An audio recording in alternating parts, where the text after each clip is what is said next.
I'll tell you what. Oh, I haven't done pissing out. I knew there was something I hadn't done.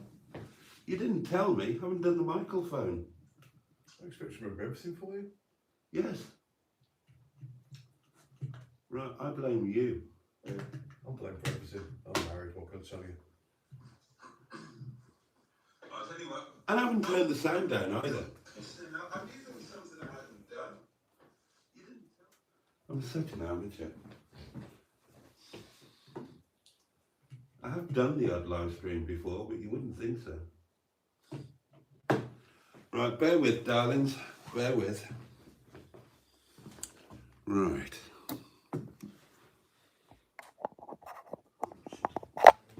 Oh, and I haven't changed that back. I've got the... Oh, for fuck's sake.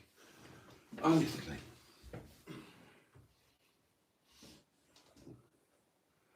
Right, I've got to swap this over because I was using the microphone for an actual video today.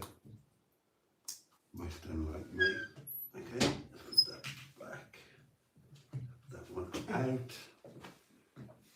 Try to remember how this plugs in.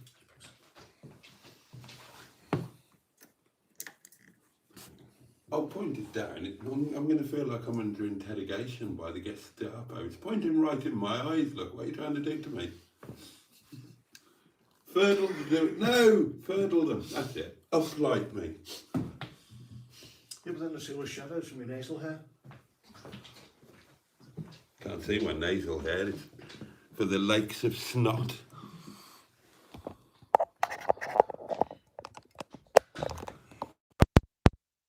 Okay. I believe we have sound.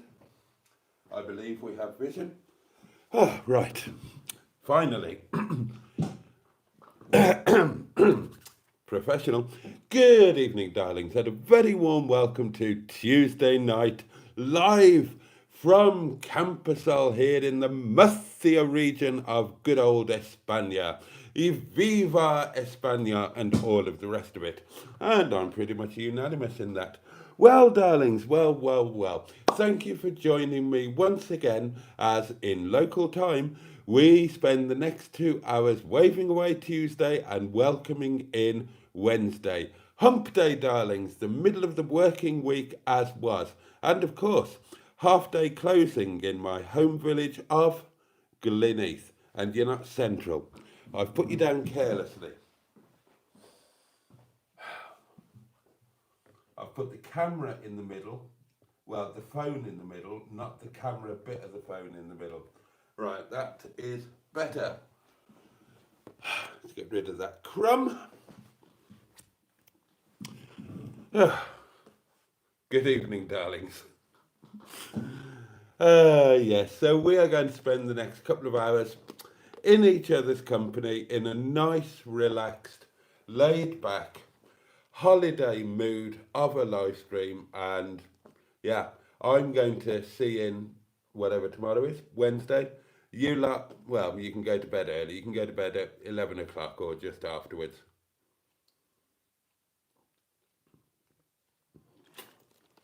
I hope you've all had splendid days.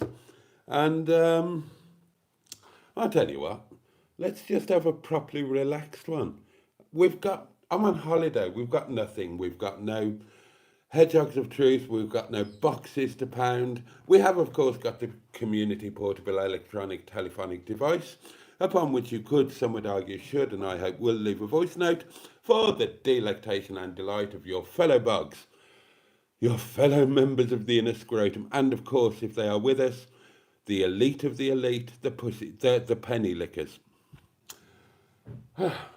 Right. Yeah, let's just chill out and enjoy it, darlings. Right, who's with us? Peter P, good evening, mate. Hello, Steph, you lovely person. Carol, hello. My dinner tonight, says Carol, was leftover beef stew. I wonder what Boaty and Paul have had today. Well, for breakfast, I had one lavishly buttered slice of toast, just as if I was at home. And I don't know what Paul had. Paul? Croissants. Oh, Paul had croissant. Anything on them? Yeah, chocolate spread. You animal. Yeah. There you go. Now for lunch, and we had lunch down at mozzarella. Sorry, You can remember it. Where do you have lunch? mozzarella port.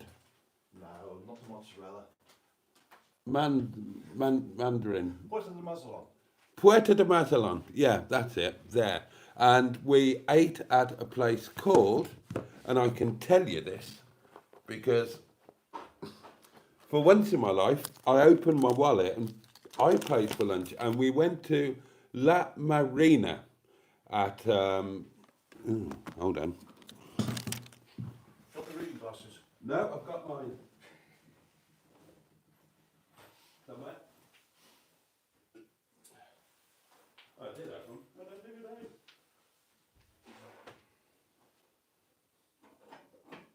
Oh, I've got that. I didn't think I had this. I did pack it. Oh, that's good. Well, I'll apply some of that to the affected area. Where did I put my glasses?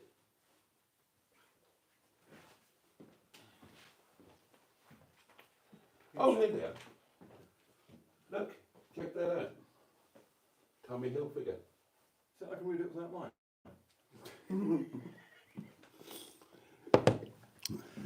Let me just open my expensive Tommy Hilfiger glasses, darlings. Well, go ahead. Great. Shit, what do you call it? Yes, we had lunch at La Marina, Marina Calida, number 24, Paseo de la Sal, Mazaron. Although I don't think, is it Mazaron? Is it a soft Z? Is it not Mazaron? I don't know. Oh, right. I don't know. Muchas gracias, tip not included. Oh, I didn't give a tip. You psych bastard. Oh, I didn't do it on purpose. Yeah. It's because I paid by card. I was expecting to pay cash. Oh, I feel dreadful. Good. Well, we'll go back there tomorrow and I'll leave a tip. Factura pro forma. Well, it's a receipt anyway. Yeah, so, oh, well, you wanted to know what we had, didn't you, Carol? Well, I had, it was called a Catalana, and it was a local ham with a kind of tomato paste hotted into the baguette with olive oil and black pepper, and it was absolutely delicious. And what did you have? I had pancakes with maple syrup, bacon, and what was supposed to be scrambled eggs, but it wasn't. It was shitty fried eggs, but it still worked. Okay, it's a bit American, isn't it? That's what I wanted. Well, fair enough. Fair enough. And we've just come back from dinner, like 5 minutes before the live stream started, and I had exactly the same as I had last night. I had half a roast chicken, which comes with chips and salad, and I had some onion rings on the side, which came with more salad, and I ate the lot, and I don't care. It was very nice and incredible value.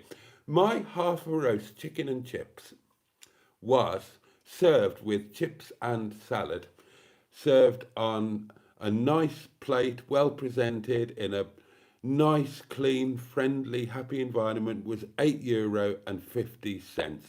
For God's sake. The entire bill, oh, Paul had chicken tikka biryani off the Indian part of the menu.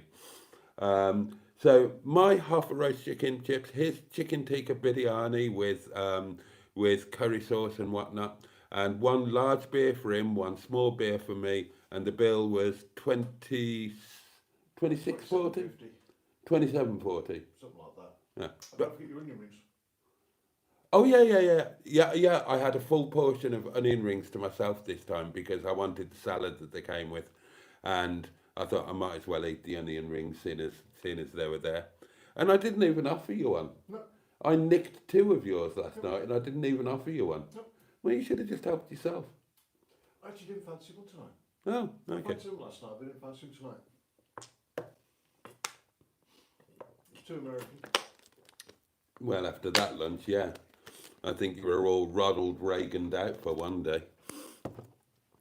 So we've had a fantastic day.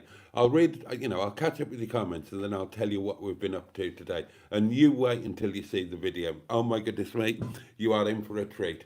We've checked some of the footage of the good bit, and believe me, there is a really, really, really good bit. And I didn't want to get you all excited. Until tomorrow, if you're lucky. Eh? You might be going out the day after the way you're behind at the moment. Oh, yeah, just to quickly explain, due to actually doing stuff rather than sitting on my ass, and a slightly slower internet connection, the videos are going to go out like a day and a half or 2 days behind. So Monday's video, the video of Monday, you will get tomorrow morning or tomorrow lunchtime. It should be about 40 minutes to go. I can't even see anything on it now. Don't touch anything. No, you don't need to move anything. I didn't say anything on there, so I'm assuming it's done. It's down there. No, I could see that. Small writing, 27 minutes allegedly. So sometime tonight. Yeah, 84% and 27 minutes left. I mean, actually, there's 27 minutes left to upload. I've done the thumbnail. I've only got the description to do, so I could put it out tonight. But honestly, I don't see the point. It won't help the algorithm. Because if I put it out at like midnight, your time, which is about when it would go out, very few of you are going to watch it. And the algorithm is just going to say, right, it's a shit video, so I won't show it to anybody else. And I don't want that to happen. So you can have it. You can have it tomorrow lunchtime. I'll get it at. Well, I'll tell you what.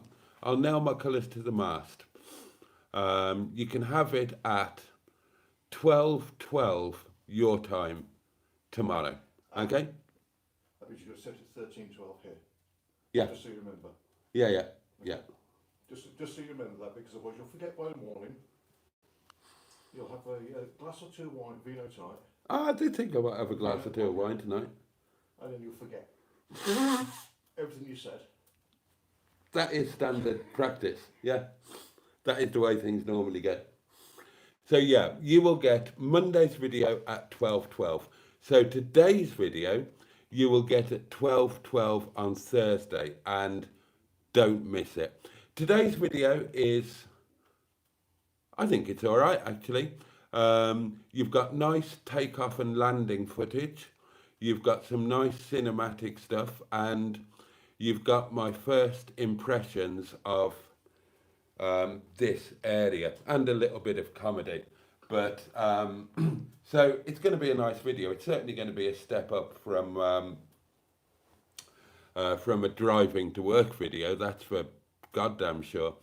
But today's video that you will see Thursday 12:12, there is a proper Top Gear 20 minutes of hair-raising. I'll tell you all about it in a bit. Let's catch up with some comments. We've only said hello to a couple of people. Stew69 Fouquet, good evening. The lovely Tonic 110. I don't need to rush. I can take my time. I can talk to you properly. Richard Paulie Galtieri. Oh dear, Carol twinged something walking into a garden centre. Yeah, well, I mean, you go into a garden centre, you do so at your own risk. We nearly went to one today. No, we didn't. We nearly went to get some wood. Oh, we did? That's where you get wood from, is that garden centre. Ah. Yeah, I'm glad we didn't go to a garden centre.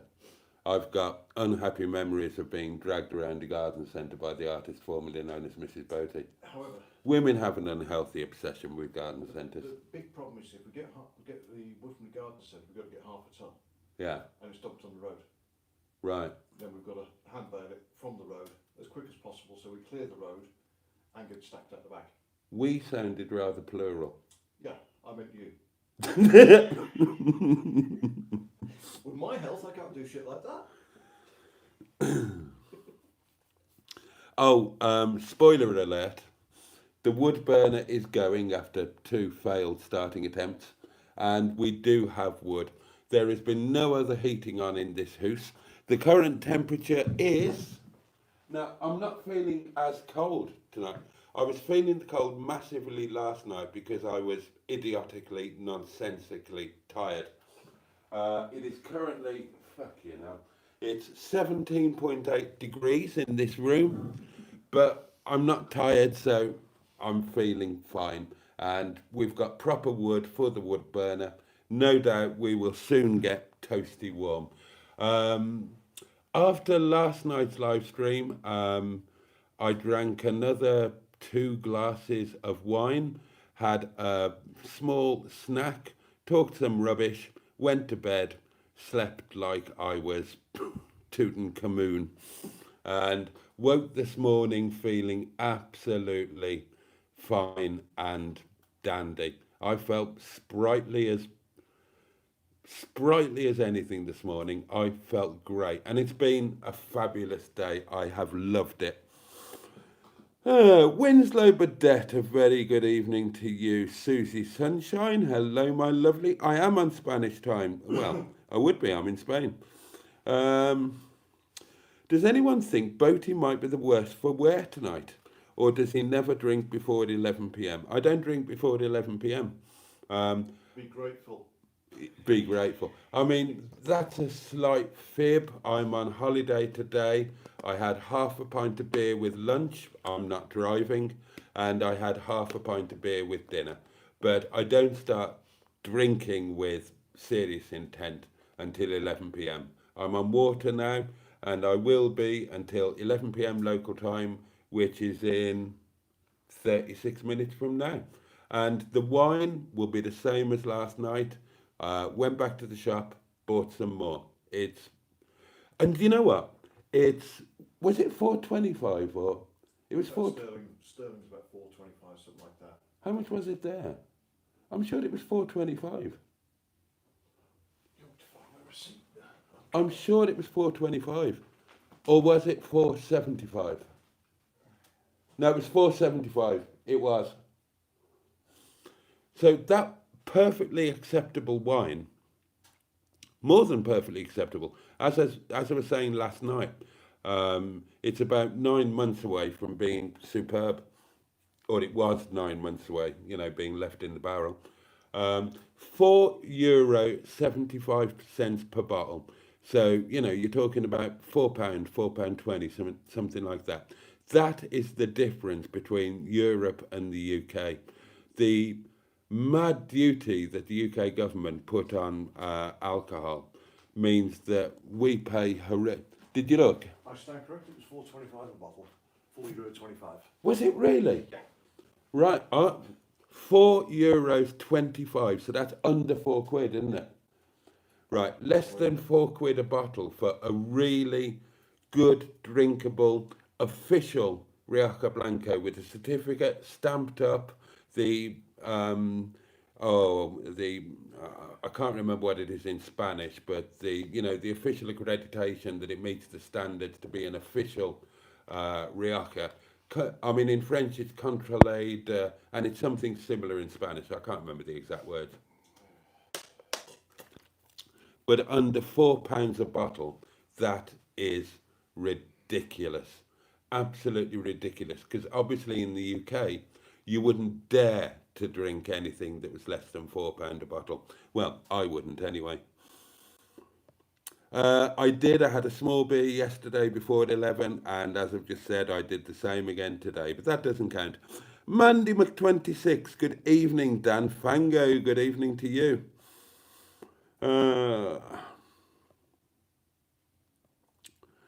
No, I wasn't having trouble with the internet. We just got back from the restaurant a bit late and didn't realise the time. Kay Robs is waving from South Wales, and so you are at my home. So waves to everybody who is at home in South Wales. And if you're in South Wales, you have won first prize in the Lottery of Life. Unless you're in like Snowdonia or Llandudno, in which case you've won joint first prize in the Lottery of Life. Camping under canvas, good evening to you, Stu. All hail the twat. Jason Sharp, good evening. The Jamesy boy is with us, hi Boaty and all in chat. Oh, good evening to all of you. Mark Passad is here, the fabulous Mark Passad. He's a ball of confusion, is Boaty. You know me only too well. Who else have we got, I wonder? Oh, he's got a tan with no sun. Nice weather today. Nice weather today. I got up now. It's not been bright sunlight, but there's been a kind of hazy sunlight, and it's been a lot warmer today. 20 degrees at least, and it's been lovely. It's been short sleeves weather. A really pleasant day. Yesterday, tomorrow rather, apparently not quite so good, but still better than being in the UK, weather-wise at least. Did you buy firewood today? Asked Carol, and we did. Yeah, got a bag of it. Oh God, the place we got that from. What are they called? It's Chino. It's basically what they're colloquially known as a Chino. Right, the Chinese superstore. Right, Chino. That's a Chinese big store. I wouldn't call it super in any way, shape, or form.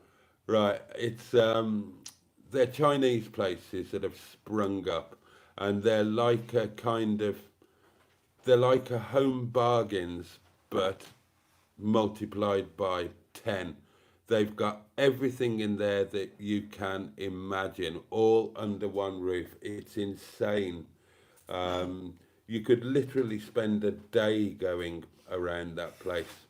Absolutely mad. So we got some wood from there.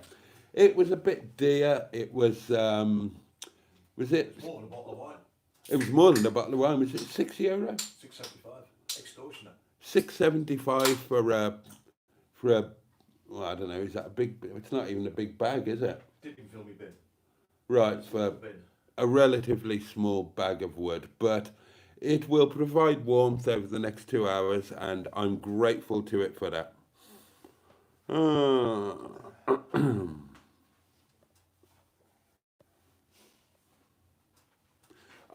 Cousin Helen is in. Cousin Helen, good evening to you, my lovely. Alison Whittington, hi, Boaty and all. How's the weather everywhere? It's been beautiful in Conway today. Well, as I've just said, not bad here. Not bad here. And I've been to the seaside. I've been on the beach. It's been a good day. I've had coffee in, one of my new favourite places. Apart from your first cup of coffee, it wasn't your favourite place then. No, that's the place I'm talking about. No, but it wasn't your favourite place when you had your first cup of Only because you asked it up. I thought, right, coffee. Ask it up. you completely asked it up. You got a cup of black coffee. No, I got a cafe solo. Yeah, which is a cup of black coffee. No, it's a miniature espresso. Yeah. Which is not what I wanted, and you knew it damn well. Let's be honest here. Whatever you say, I know what actually happened here, right? You went in there, and whatever you ordered, that French guy shouted out Cafe Solo, didn't he? No, it was a woman. It was a woman? Serving, yeah. Right. So we went into this fabulous place. So we're at the seaside. What was the name of the place? Bolnuevo. Lovely, lovely little Spanish coastal village. Absolutely fabulous. It was to grew over the hill. We'll get to that. No, the house is the hill, I mean. Not going up that hill.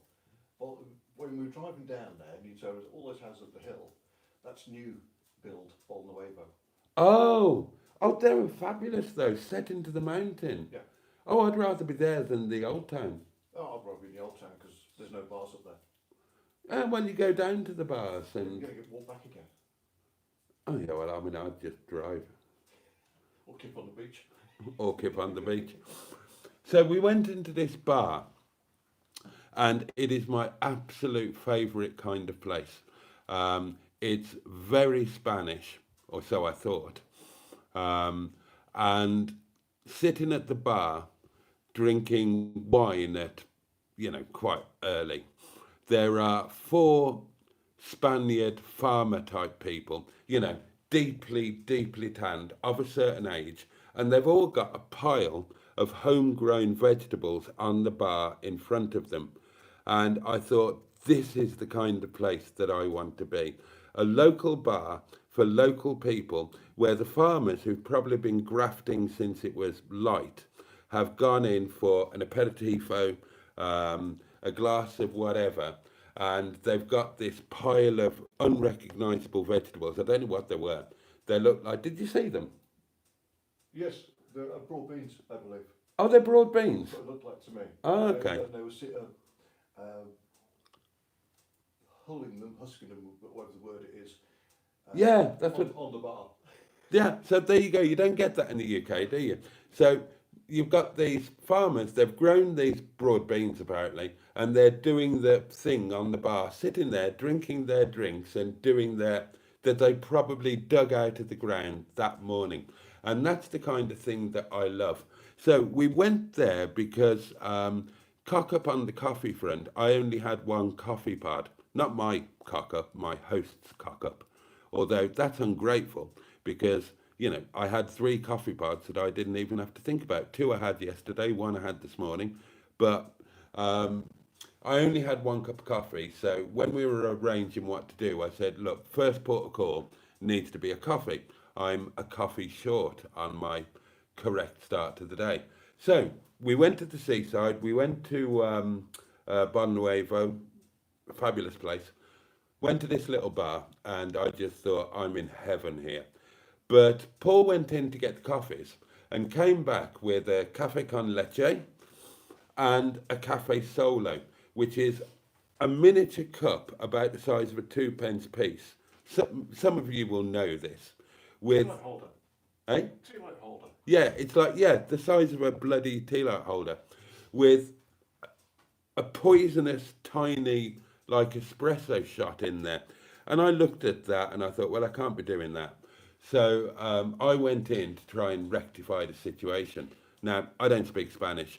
I don't know how to ask for it. However, when I went in there, I discovered that half of the customers were speaking French. So I thought, right, I'm in with a shout here. So, because the French-speaking customers, they must have made themselves understood by the lady behind the bar in order to get what they wanted. So I went in and I ordered what I wanted in French. Easy, no problem. And the lady behind the bar did a manuel, didn't she? She said, "Te." And the French guy sitting in the table in the window said, "Cafe Solo." And I said, no, no, no, no, no, no, no, grande. And then it clicked into my mind, Americano. And she said, Americano, si. And so I got my really, really lovely cup of coffee, my Americano. Exactly what I wanted, absolutely lovely. Guess how much? No, you're wrong, €1. €1 for a lovely coffee in a lovely bar, and we sat outside at the table and had a cigarette and watched the world go by, and it was fabulous. I was in heaven. I love doing shit like that.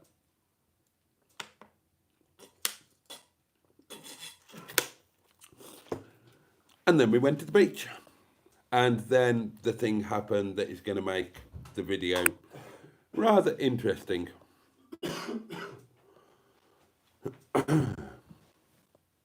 Did you read the toaster instructions? Asked Peter B. No. I don't think that toaster had been used, had it? Yeah. Oh, it had? Yes, yeah.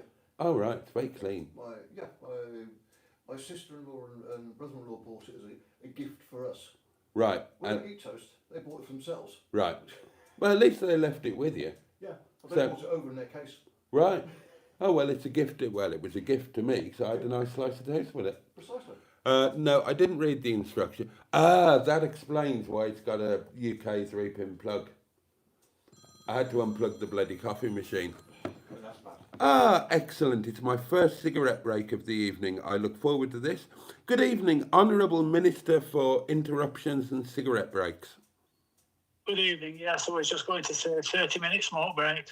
Thank you very much, sir. You're a legend. See you in a minute. I love this guy. Oh dear. Oh, this lag is a killer. I hope everybody in chat is doing well. Dead silence. Yeah. He's gone outside now. Oh, has he left you behind then, Paul? Oh yeah, I've just identified myself. I'm fine. I've got my beer. I just have. All right. I suppose I better make a guest appearance on camera for 30 seconds. Keep everyone happy. Remind them I'm all still alive. Yeah. With So, beer. are you on your beer again tonight, Paul? I'm on what, sorry? Are you on your beer again? Of course. 30, Oh, of course. 32 cents a can. It'd be rude not to. How much you can? 32 cents. 32 cents. I buy some from Tesco, and for 4 cans, it's £2.40. Extortionate. I get a case for that here.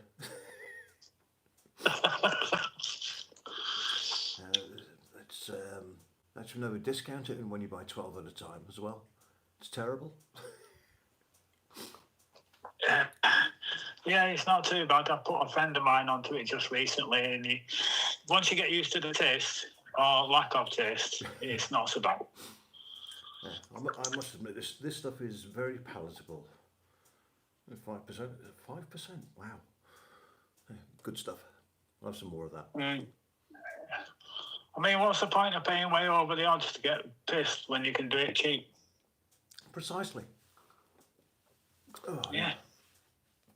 It's the older I get, the tighter I get, that's all it is. No, it's not tighter. It's more financially astute. Oh, sorry, yes, yeah, I forget, yeah. Well, I'm in Yorkshire, so I'm always financially astute.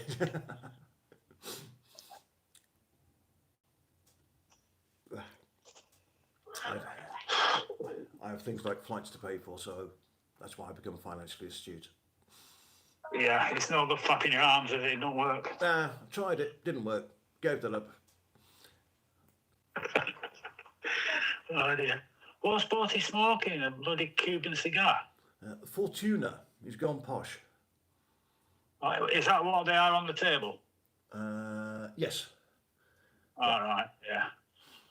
Boaty gone posh. Give over, Boaty ain't posh. I'm saying nothing.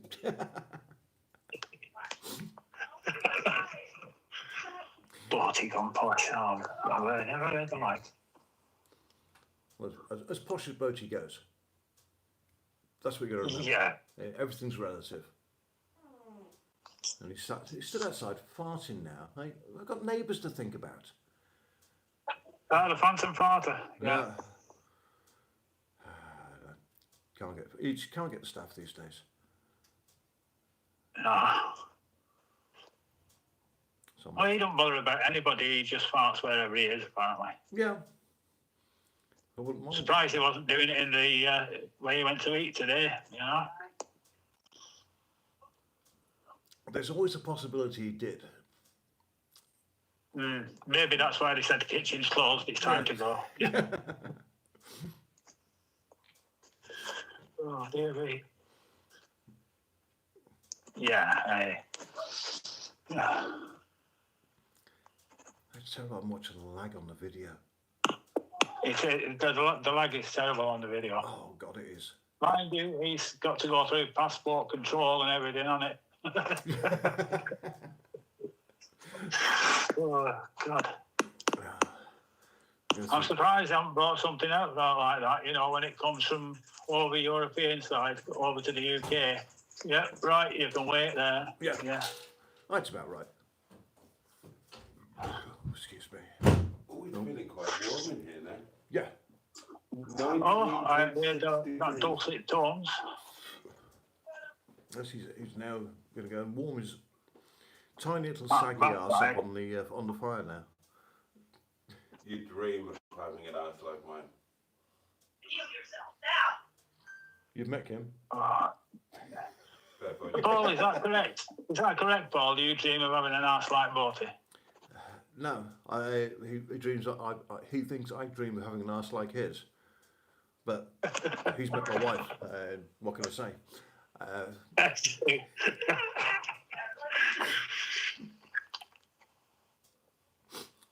On that note, I'm going to let him carry on now. Okay, well. Come on, Boaty, get away from that bloody fire. Let some new heat into the room. What's the point of bringing the new ones if you're still going to wear your old knackers? You can't just wear new ones straight away. Oh, you have to get them used to the surroundings. Because otherwise, when you go out in them, they won't know their way home and you'll end up sleeping it right. Yeah, that makes sense. Right then. Welcome back, my host. Thank you. I'm going to hang up now. Thank you for allowing me the break. I really appreciate it. Right, I'll speak to you later, Jason. Okay, mate. Catch you at the next one. Yeah, bye. Bye-bye. Something else I did for old time's sake in that wonderful bar that, do you know what?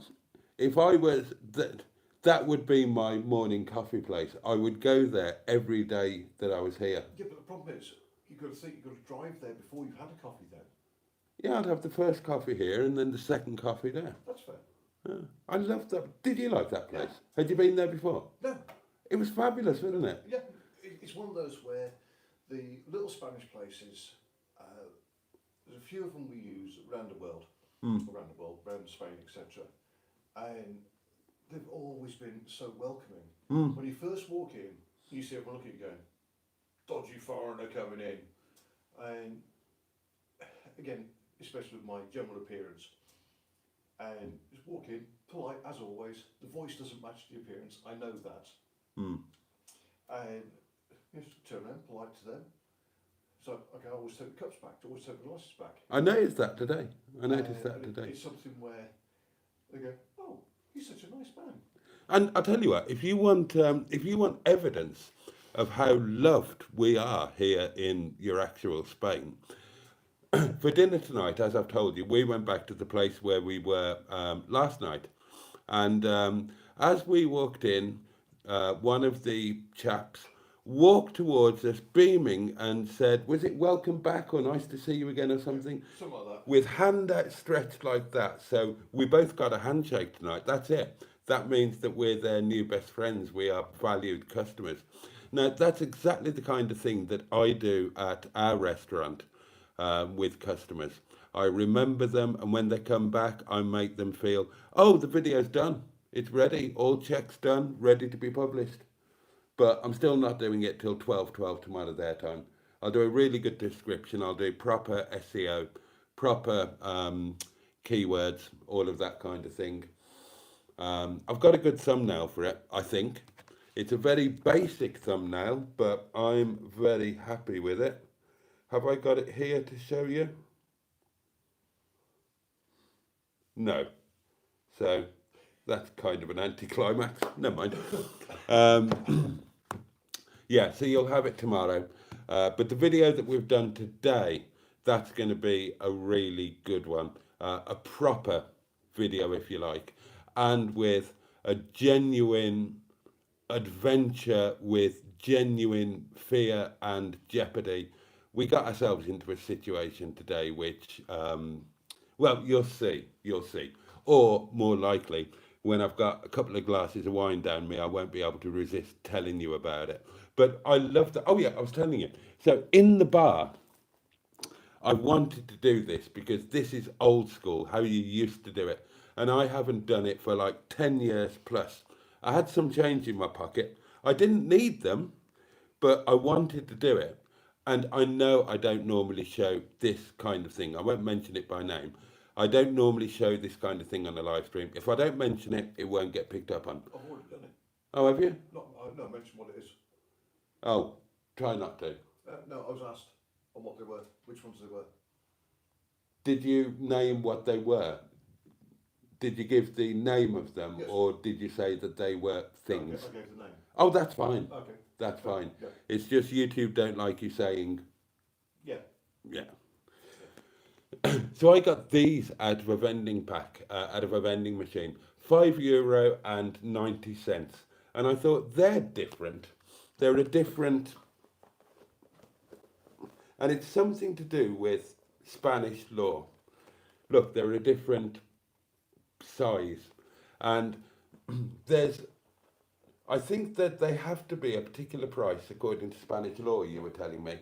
But I think the way because they have to charge more for a vending machine by law, they make special packs. So instead of normally 20 of these scented candles that you normally get in a pack of scented candles, you get 23.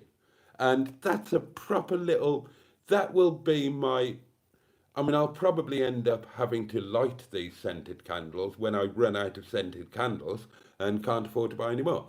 However, even then, I'll keep the box that the scented candles came in, because they will be a happy reminder of that lovely little bar that is now one of my favourite places in the world. And I'm already making plans. I've checked out a holiday let just on this same road, and it's dirt cheap, and it's 3-bedroom, and it's free the last week in September. So if any of you want to come out here in the last week of September and share that holiday let with me, it'll cost you, for a week, it'll cost you 100 quid. Was that pounds or euro? Pounds. It'll cost you £99 plus your airfare. So car hire and fuel and food and beer. yeah, and those, and you chuck in a bit towards car hire, and you know, pay for your own food and beer or wine, but it's dirt bloody cheap. Yeah. I will seriously consider that, making that a community thing.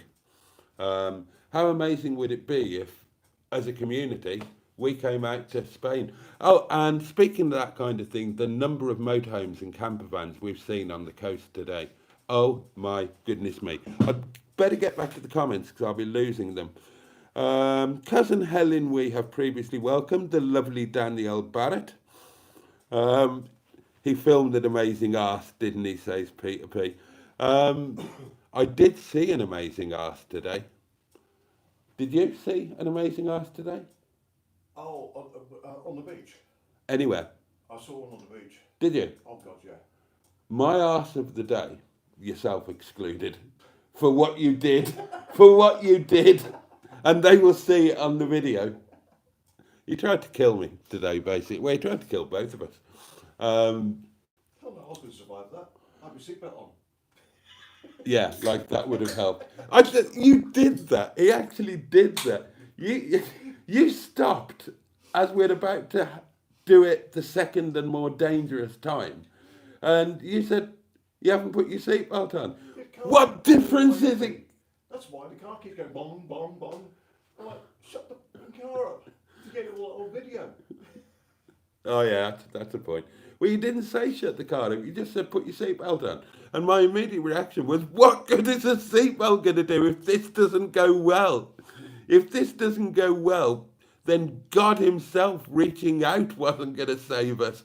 A pissing seatbelt is, oh God. Useful. It would not have been remotely useful, and you damn well know it. Would have just made it more difficult for them to identify the bodies. And I'm not exaggerating or joking. Dear me, why was I suddenly talking about that? Oh, arse of the day. Oh, yeah, arse of the day. My arse of the day, remember when we walked into the supermarket? Yes. There was a supervisory type of woman facing us, and she gave an instruction to a junior type of female personage, who then walked away up the aisle. I wasn't looking at that. You missed out. That was a hell of a Spanish arse. That was, oh. When you were lecturing over the two policemen with their weapons. I was not letting over the policemen with their weapons. I mean, they were good-looking guys. If I was that way inclined, in all honesty, and no offence, they'd have been too short for me. That's fair. You know, I'd have felt like I was walking along with a child rather than a gay lover. And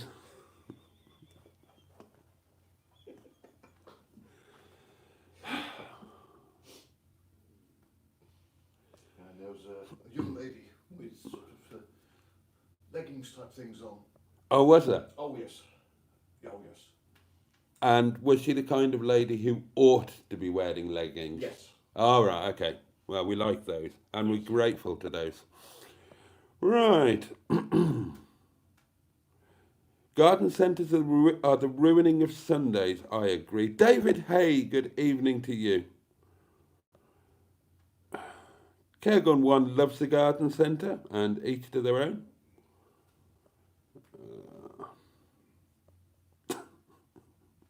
Thanks, mate. I'm just reading your comment.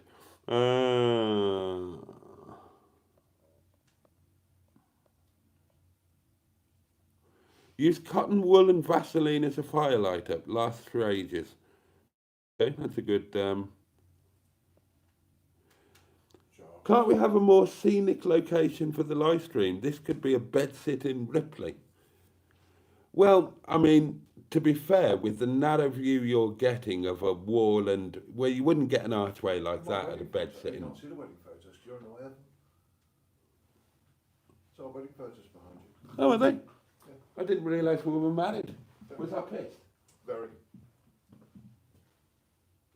Oh, you've lost a bit of timber since then, haven't you? I've lost an awful lot since then. Kimmy's looking good there. Oh, hell yes. What's new? She still does. And that silhouette shot on the beach with you in your long shorts, you've got the full Jeremy Clarkson profile going on there, haven't you? Oh, yeah. Yeah. I think you'd... was that in the heavy on the pancake days? Oh, it's heavy on everything days. It's when I'd retired from doing anything useful. Carried on eating as if I was doing things that were useful. I'm familiar with that.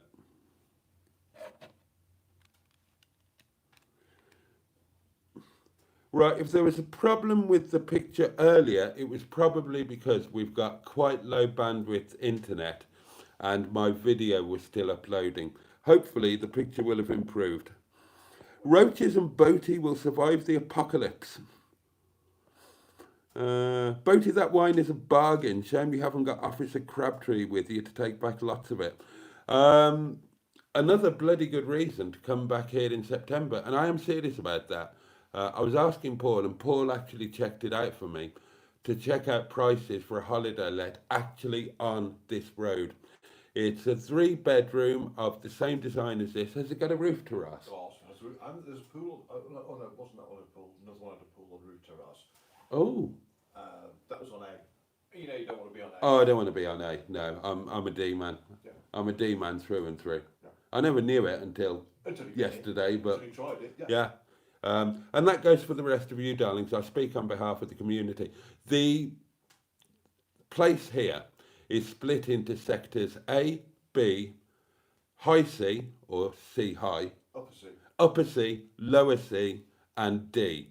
And then there's E and F to come, but E's been cancelled. E won't happen, F will. E won't happen, F will. And, you know, it's a bit like South and North Wales or whatever. You tend to be part of, we are D people. This place is in D. So when we come here as a community, we are all D people. And if you go on your own and you go to A, B or C, upper or lower, or in the future F, then as far as I'm concerned, you're splitters and you can sod off and watch a Hubnut live stream instead. But yeah, you know, maybe next time I'll pay the 48 quid to bring a suitcase and then I can take some of that lovely wine back with me. And I've already put down on my list the places along the coast we've been to today. There are so many motorhomes and so many amazing motorhome facilities.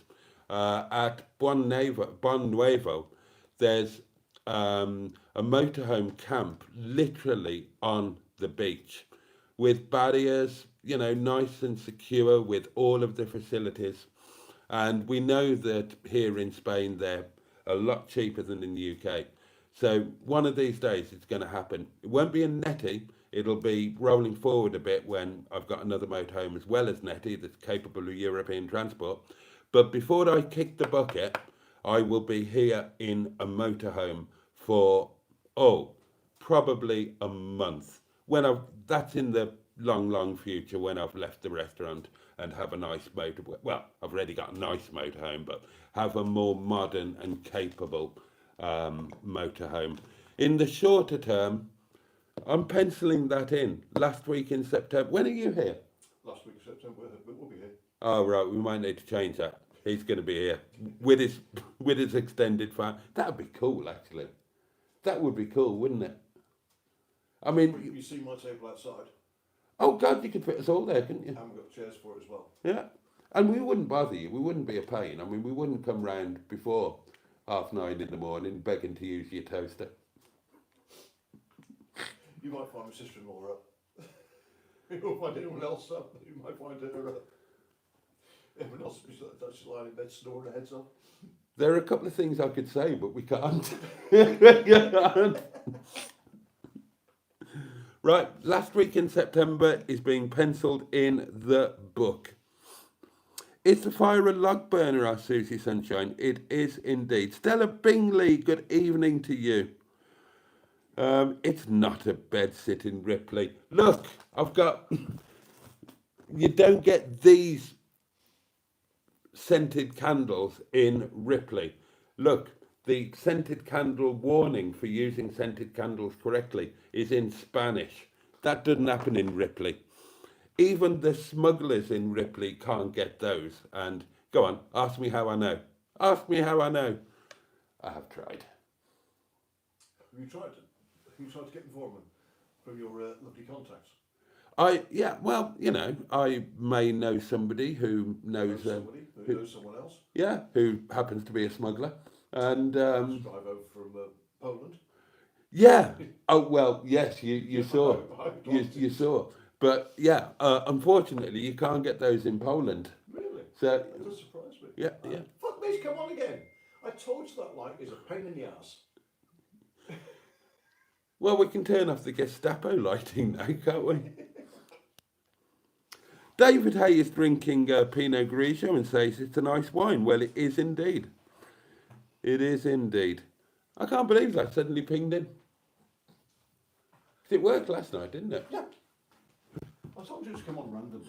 Turn that off behind you because that's what's annoying people. Jings, Crivens, and sit on your mates, Bob. Bobby, says Jonathan. Good evening to you.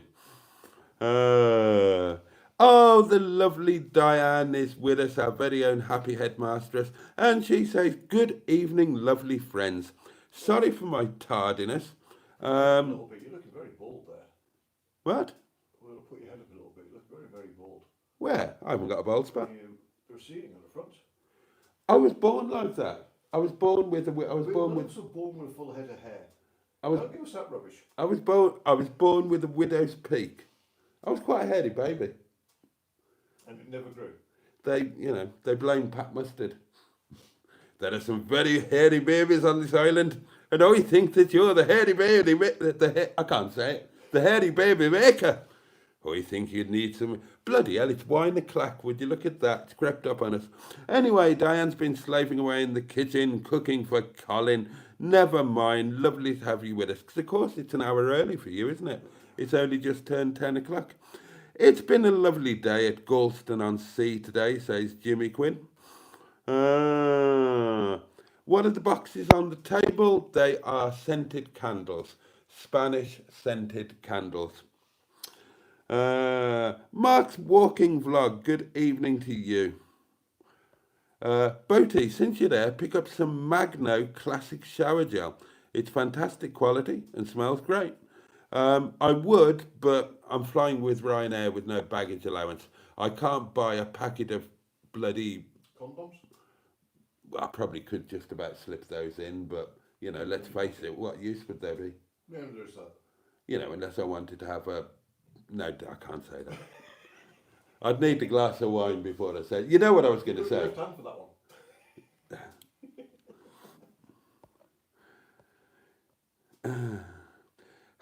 Cousin Helen says, I think the boxes look like scented candles. And you're right, they are. I'm loving those glasses, Boaty says, camping under canvas. Well, I love the fact that they make it possible for me to see things that otherwise in artificial light I would struggle with. In direct sunlight, I'm fine. Uh, I I read the menu today. I've read the menus every day, haven't I, with no glasses on? I've got my glasses on stuffed, I don't take them out of me. Because natural daylight. Yeah. It's only in artificial light I struggle. Yasmin, good evening. Yes, I am in a hoodie. Look at me being all chilled out and oh my God, that was the other thing we saw today. Right, now, as Paul has said, he and I have managed to bring down the average age of this environ simply by being here. Now, I'm not saying that it's a particularly elderly population. What I will say is we genuinely today, it's in the video, we genuinely drove past an age concern, day centre thing, right. So we drove past an age concern day centre which was next door to and directly next door, as in, were they actually semi-detached? No, they are detached. They're detached, but very closely detached. So right next door, within Zimmer frame distance, their next door neighbour, a funeral parlour. How fantastic is that? You couldn't make it up.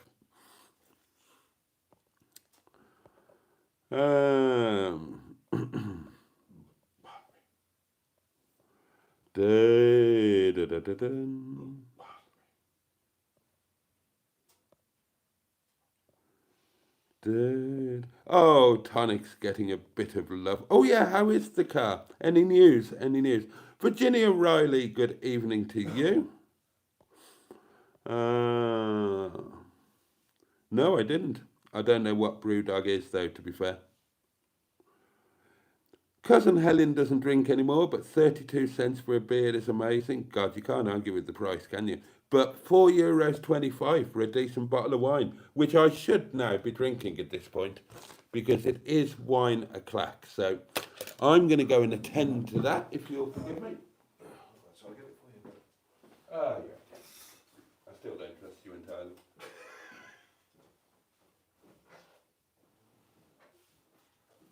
I'm not sure how comfortable I am with your underpants that close to my wine. Well, get on mine, but does your clothing in between? You've got an open one there. It's not, you've got an open one on the door. Yeah, it's not my first rodeo. I know how to do this. No. You have an open bottle in the door. I'm fully aware of that. And I think you can drink that one first and then drink that one. Yeah. That makes perfect sense. Because once it's been open for a day, it doesn't taste the same. So I'm eating open. And if I drank, yeah. Oh, actually, I could do. No, I could have done it the other way. Thinking about it. That makes sense. Got a glass. I'd love a glass, please. Pint. Thanks so much. You're most welcome. God, these take me back to pub days. These were the wine glasses you used to have at a pub in the 1980s. Probably where he nicked them from. No, we actually purchased those. You didn't. You got them from work. No, no. If I bought them from work, they'd have a line on them. Bought them from work. You mean nicked them from work? Brought, not Brought. I do apologise. No, we actually did purchase those from the local Chinese shop. We bought some amazing wine glasses for the restaurant. I was fed up with having cheap ones. So Okay, do you want one of my posh glasses to show off to people? no. But thank you.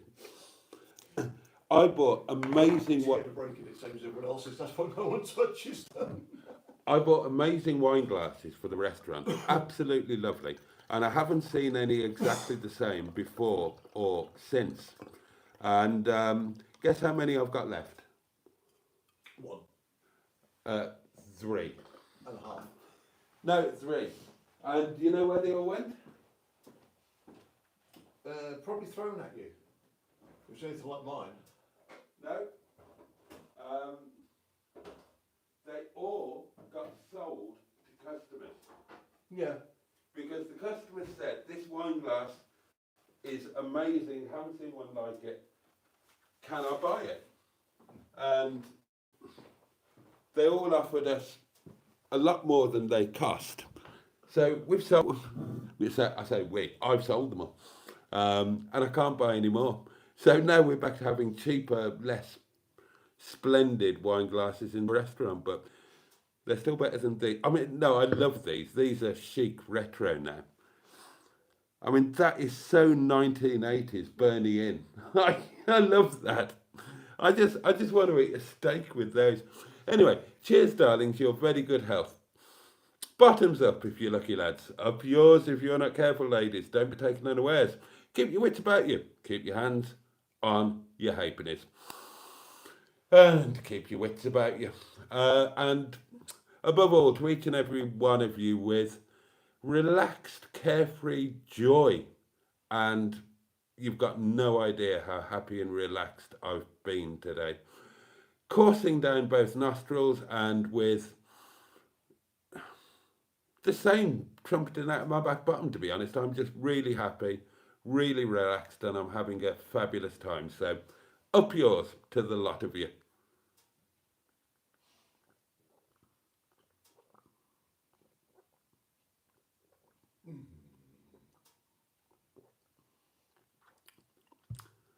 €4.25. That's insane. It is young. It's undeniably young, but Are you admitting to enjoying something young again? I was just about to say that a young Alanis Morissette would be better than an absolutely in her prime Valerie Singleton. Yeah, but the problem is, we never saw Valerie Singleton in her prime. How old was she when she did Blue Peter? She was already old. Yeah, but we were young then. We thought 35 was old. Yeah. So ergo, we saw her after her prime. No, I bet you she was about 37, 38, something like that. Precisely. No, Well, that's in now, a woman. If you saw someone at 37, 38, you go, hello. In those days, you saw someone at 37, 38, you thought, that's my nan. Yeah, but with what we know now, we know that prime age for a woman is 39. I've got to disagree with that one, actually. But that's from personal experience. Well, that's A little when, bit younger. generally, that's when they're at their sexual peak. They met me. I went, oh, that's how it looks. Anyway, Sorry, that's the truth. I'm unanimous in that. Right. What do you mean you heard that one? Oh, right. For those of you who don't know the Spanish system, there's a double door system on the external doors. Now, I found out the reason for this. You've got like an inside door, which is a door, and then you've got like a rail door, like a cage door, a reha. You've got a reha, which is also lockable on the other side. Now, the reason for that is so you can lock the reha, but have your main door open, so you get a breeze coming through the house, but your house is still secure, unless you've got a really, really short and thin burglar who can slip in between the rails. Or a cat. Yeah. Burglar. Or a cat. Anyway, the point is that the one on this front door, the back one's all right, but the one on the front door obviously hasn't been oiled for a long time, and it makes a dreadful noise when you open and close it. And if the wind is in the right direction, forgive me for this, it sounds like a human, breaking windy pops. It sounds like a whiz pop, darlings. So if any of you heard that when I opened the Rioja, then Reha.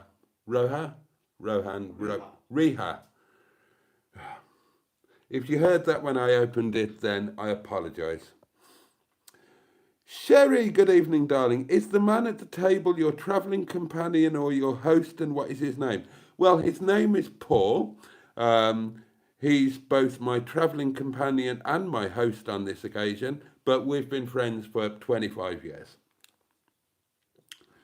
Good evening, Mr. Boaty. Looking well, says Virginia. You know what? I'm going to butt in there.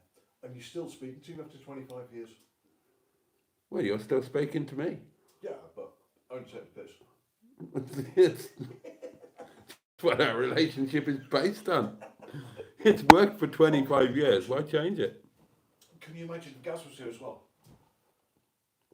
How long before you got kicked off YouTube if Gary was here as well? Well, you might as well throw Big Tall Steve into the mix as well, because he's a well, you've met him, haven't you? Yeah. He's taller than you. Yes, he's 6'7". Which makes him significantly taller than me. Yeah. Have you seen the video where he and I drive his original Fiat 5?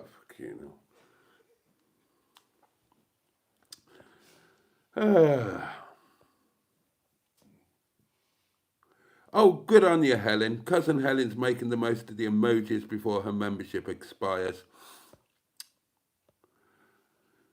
Sir Nigel Mansell says, the locals probably think you're a rich gay couple from Escape to the Sun. They've seen his missus. The thumbnail isn't me dogging in Spain. It's a dead simple thumbnail. It's just a photo that I took off the plane. And it's a really nice photo. And I think it will be fine as a thumbnail because I don't really need to do a hugely overcomplicated thumbnail to try and disguise the fact that it's just another driving to work video. It's a picture taken from an aeroplane. I haven't been on an aeroplane while I've been YouTubing. It indicates that the content is going to be related to me going on an aeroplane, and that's all it needs to do. And as I say, it's a lovely photo. It was at sunrise, there was an amazing light in the sky. I thought that would make a great thumbnail. I took the picture and I'm delighted with it. So that's all the thumbnail's going to be. The photo of an aircraft wing and part of the engine in an amazing sunrise. And I don't think it needs any more than that, to be honest. There'll be a good thumbnail for the video after that as well, because I took a good photo there too. I've been trying to do it properly while I'm here. I've been trying to make the most of it. Now, I could just have enjoyed myself. I could have hung out in a bar, which is my new favourite place. I could have got drunk all day and all night. But no, I've thought of you lot. I've dedicated my evenings to you.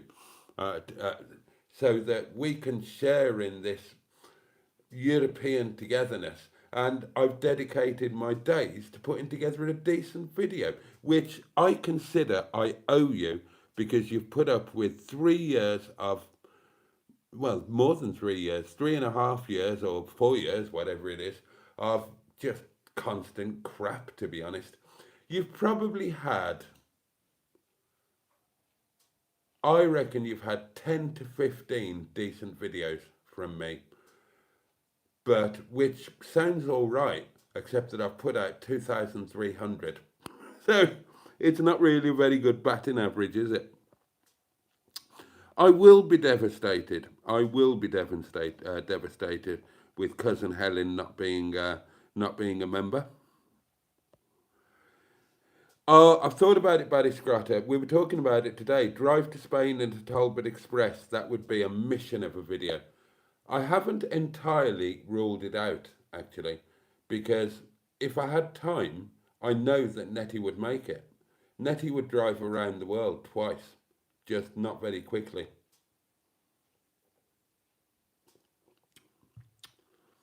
It's not impossible that I would come here in Netty. There is a problem with that. What? I'm driving Netty around the world twice. What would that be? Doesn't she leak? Hey? Doesn't she leak? Not after next week, you ain't.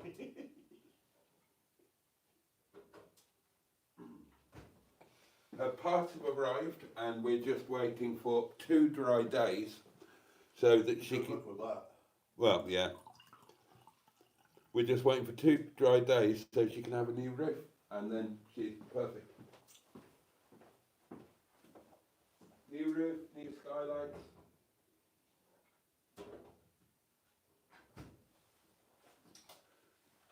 You could take her through a car wash and she'd be good as gold. No, you can't. Not a drip, would you see? You cannot take it through a car wash. You could. You can't. Why not? Because car washes are too low. No, you could take her through a car wash for a coach. Ah, but it's not a car wash, that's a coach wash. Still good.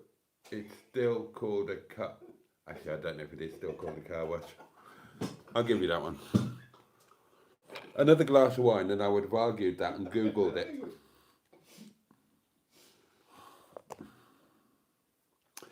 A packet of, what are they called? Candles. Oh yeah, a packet of scented candles of truth question.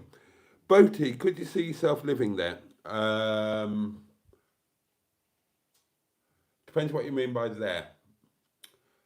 We've been talking about this all today in theoretical There's a terms. problem with that. What? See, I'll be living here. I- Could you imagine living here when I'm living here? Well, I'm doing it now. Yeah, but permanently. No. See, that's the real answer. No, well, obviously by there he means that, right, if you, I couldn't see myself living, no, I could never see myself living here full time. But I could see myself living here 40, 60. I could imagine being here 40% of the time overall, and certainly I could imagine myself being here for a 90-day stretch over winter, and then periodically, but not full time, and not permanently. But I would love to. Yeah, I could easily imagine myself being here on a kind of 40-60 basis. Or even, if I didn't have a place here, I could, if I had the right motorhome, I could imagine myself coming for 90 days over winter. Or if not 90 days, then the 2 months that the seasonal pitch was closed. Could I imagine coming down here having a road trip in a nice motorhome down here at the beginning of December, and just parking up, maybe moving. Well, actually, I could easily imagine spending December and January in that campsite down at Bonnuevo. That would be amazing. Probably too close. They're really packed in there. Yeah, that's true. That's true. What I'd probably do would be to move around. So in Bonnuevo, that one, assuming that you're allowed to overnight at that one further down towards the accident area, you know, the one at the... Oh, the Mercedes blue one. That one going about. That was on the... hang on, 1 second, let me just...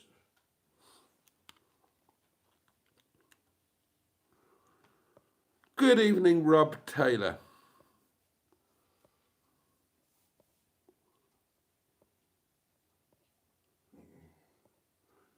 Oh, Carol, are you off to bed? Bless you.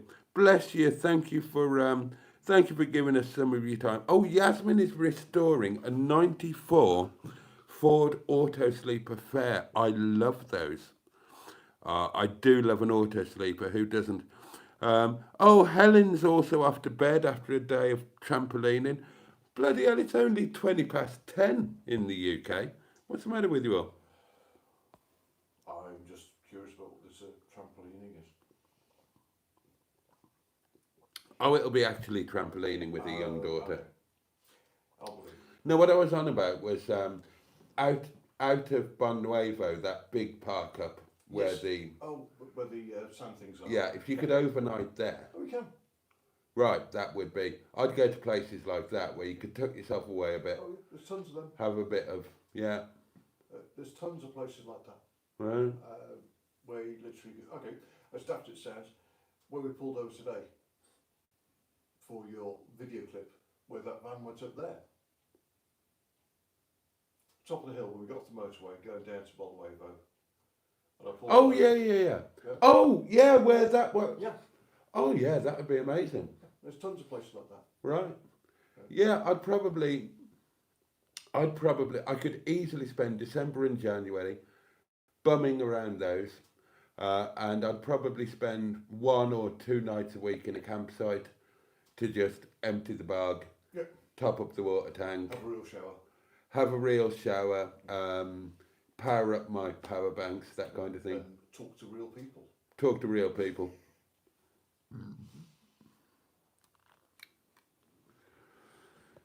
Someone's done a nice thing. Oh, let's have a look. Oh, and it's Mandy Muck26 has upgraded her membership to Momo and Chutney, the very top level. So, bless you, Mandy. Thank you. I really, really appreciate the support.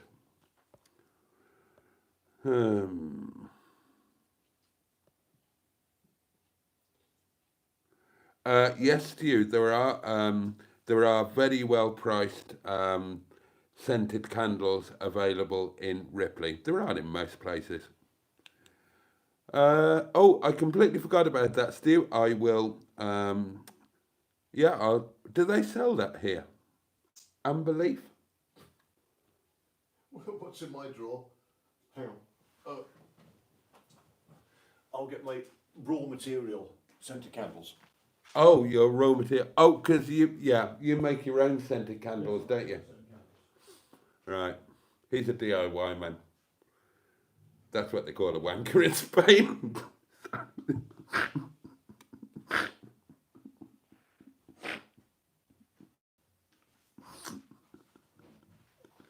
For the purposes of, there you go. Oh, is that what you like to make your scented candles That's what with? I make my scented candles out of, and that one as well. Oh, okay. So you mean these, Stu, is what you're talking about? Right, so you can buy it here then? That's my travelling stock. Can one buy a single doings, or does one have to buy... If you go to a tobaccos. Okay. Well, I'll need to make a trip to a tobaccos, which is the Spanish name for a scented candle shop. I will need to go to one before we go back, because they don't do my scented candles of choice on the aeroplane. Although they might do them in the airport, I suppose. They may well do, actually, yeah. But there's very little difference in price between the scented candle shop and the duty-free scented candle shop. So might as well to go to a tobaccos then. Yeah. At least you get what you want, and you know you're going to get it. Yeah, and a free lighter. Yeah. To light the scented candle. Yes. Yeah. No, why scented candles don't light? That's it, yeah.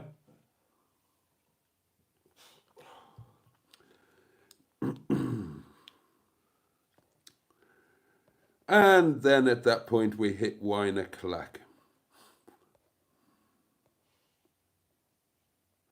A wine glass aficionado. I know my wine glasses. I wonder how the restaurant is coping without you tonight, say Susie Sunshine. They've messaged him all bloody night.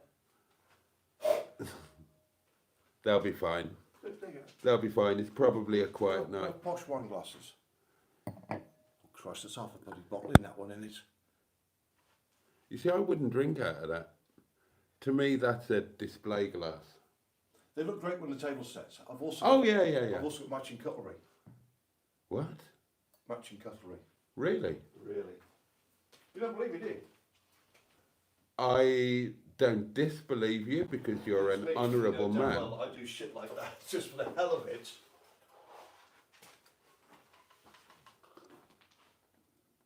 Christ, that's awful. But yes, where the fuck did you get that? I can't remember. It could have been B&M, strangely enough. For your viewers. Iridium. It's well, it's very you. Yeah, different. It's very you. The table set with that and those glasses on that table. I do like this table. Not as much as I like these chairs, but then I'm as we know, I misunderstood how much you told me they cost. Yeah. And yeah. Yeah. When I found out what they really cost, I've been scared to sit on them. Don't shit on them, that's all we ask. Yeah, the restaurant will be absolutely fine, no doubt. Well, unless they get busy. Unless they get busy. Right. The restaurant they've got a delivery driver. Um, I made sure of that much at least. Do you have a license? Oh, I've got no idea. I mean, that's, subcontractor basis, though, it's not their problem, is it? So they've got, if they get some deliveries, because that's one of the things that I do when we haven't got a driver, they've got somebody to do those, so that's fine. What they haven't got is somebody else to work out front with Omrit, to do the meet and greet, to deal with the complaints, to deal with anything that requires speaking good English during that day or night, to run the pass, to pack the takeaways, to plate up the meals, to do the starters. So if anybody's going to suffer tonight, it will be Omrit, because now, if it's a normal, quiet Tuesday, he'll be fine. But if tonight, tomorrow, or Thursday turn out to be busy, and it's not expectedly busy, so they haven't got any staff in, then poor old Omrit, bless him, will be in trouble. It won't affect the kitchen in any way. It'll only affect Omrit, which is unfair, really, because, yeah, that's the thing. As long as I'm there, they don't need to get anybody in front of house to cover walk-ins. If we get bookings and we know we're going to be sufficiently busy, not a problem, we'll pull somebody in. But as Ram always says, as long as you're here, no problem. Because whatever he said, not very, somewhat immodestly, but whatever happens, if I'm there, it can be dealt with. If front of house gets really busy, then I can do that. Or if front of house gets really busy, then I can run the pass to make sure that everything runs more efficiently. If we suddenly get loads of deliveries, not a problem, I can take the deliveries. I can pack the takeaways. If there's an unruly customer in there, I can throw them out. If there's an issue with a customer that needs dealing with, I can deal, etc., etc. So basically, as long as I'm there, whatever comes up, it can be sorted. But it's 3 nights. It's 3 nights. They'll be fine. They've just got used to the fact that I'm there every night, no matter what. They have time off for being ill. They go on holiday. They do whatever, and we cope. They're not used to it with me, because I haven't had a holiday for 8 years. I've been there every night that the restaurant has been open. I think I haven't had one for 8 weeks. You're on one now, shut up. And I know you're going to say it's a midweek break, it's not a holiday. It's a fucking holiday. How many meals have you cooked since you've been here? I'm married. Yeah, your wife's in England. How many meals have you cooked since you've been here in Spain? How many meals do I cook at home? Quite a lot, but that's bad enough. You know, I'm taking a piss on that one. I made you coffee. You don't cook quite a lot at home. What are you talking about? I do. Yeah, hot dog and onions does not count as a meal, sunshine. Oh no, I do chow mein. Who do you think makes fajitas? Oh, you did mention that. Can you do chow mein? Yes. A good chow mein? Yes. Authentic? Yes. Recipe? What goes in my chow mein is basically I marinate my chicken in soy sauce. Yeah, good start. So we then have... So you don't velvet it, you just marinate it? Just marinate it. That's okay, that's fine. We have frozen chicken, and I basically soak it all in soy sauce and leave defrosted or partially defrosted in the fridge. Okay. Slice it Yeah. in the pan. Yeah. Whilst I'm waiting for that to cook, I'm chopping the onions. Yeah. Once I've done that, I'm then slinging the onions in, and before I've done all that, for doing chow mein, so that the noodles go in to cook. Yeah. I then will chop my mushrooms. You've got to remember whose palate I'm catering for. Okay. Whilst I doesn't eat enough, I used to do peppers in there as well.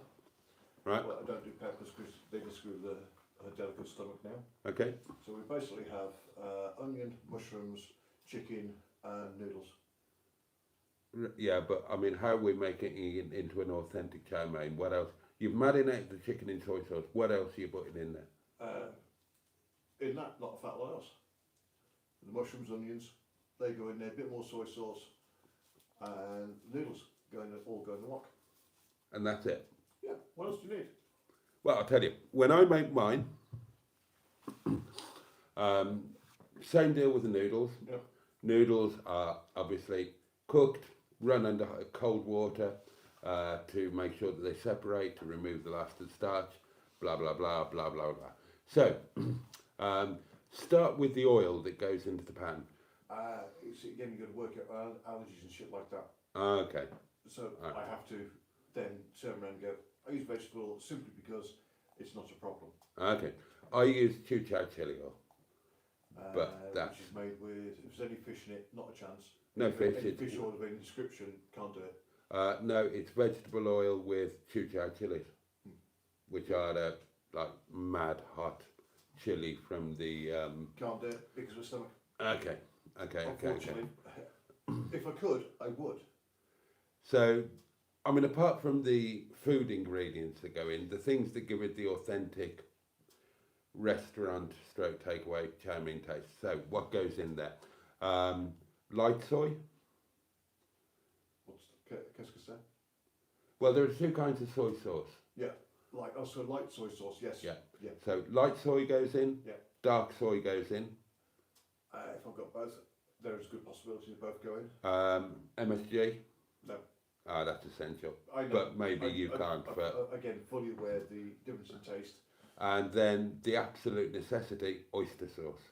No, and no. Is that a problem with? Oh no, she actually is genuinely allergic to iodine. Oh, right. And any shellfish is a big no. Well, there's no actual oyster in oyster sauce. Yeah, but it's something where. Oh, hang on, I don't mean oyster sauce, do I? Oh, hang on, maybe I do. Well, it won't be hoisin. No, No, that's for crispy owl. Hoisin crispy owl, lovely dish. Yeah. Can't beat it. No, it is oyster sauce, of course it is. It's just, there's just no oysters in it. Yeah. Anything with shellfish, I can't use. So And then to myself, so I'm not eating prawns. normal salt, white pepper, and ground black pepper. To taste. To taste. That's why I won't put it in. Do you know what I did for the first time ever? Never done it before. And I did it out of necessity because I needed to eat. And why was I poor? Apart from the fact that I'm always poor. Something had happened and I can't remember what it was. It was last week. Whatever happened last week that meant, oh, YouTube didn't pay me. Yes. That's right. I knew there was a reason. So I had no money and I had no money to go shopping or anything. And I needed to eat. Now, I had the sauces. You should have told me. I'll send you a picture of my fridge. Yeah, you'd laughed. Yeah. Yeah, I mean, and you would have. I mean, after the conversation we had earlier, where I can't afford milk, 99p seller. Yeah. My fridge is full of it, mate. Yeah. This is true. Last week, so when I didn't get paid and I was totally skint, couldn't afford to buy food, and I had rice. Yes. Because you always have rice. You've always got pasta. I didn't have any pasta, and I didn't have any noodles. Had a bit of chicken from the restaurant, but no, I'd used all of my pasta. I'd used all of my noodles. That's properly skinned. That's properly skinned. Yeah. And the only reason I had rice was because somebody bought me rice when I had the accident. Yeah.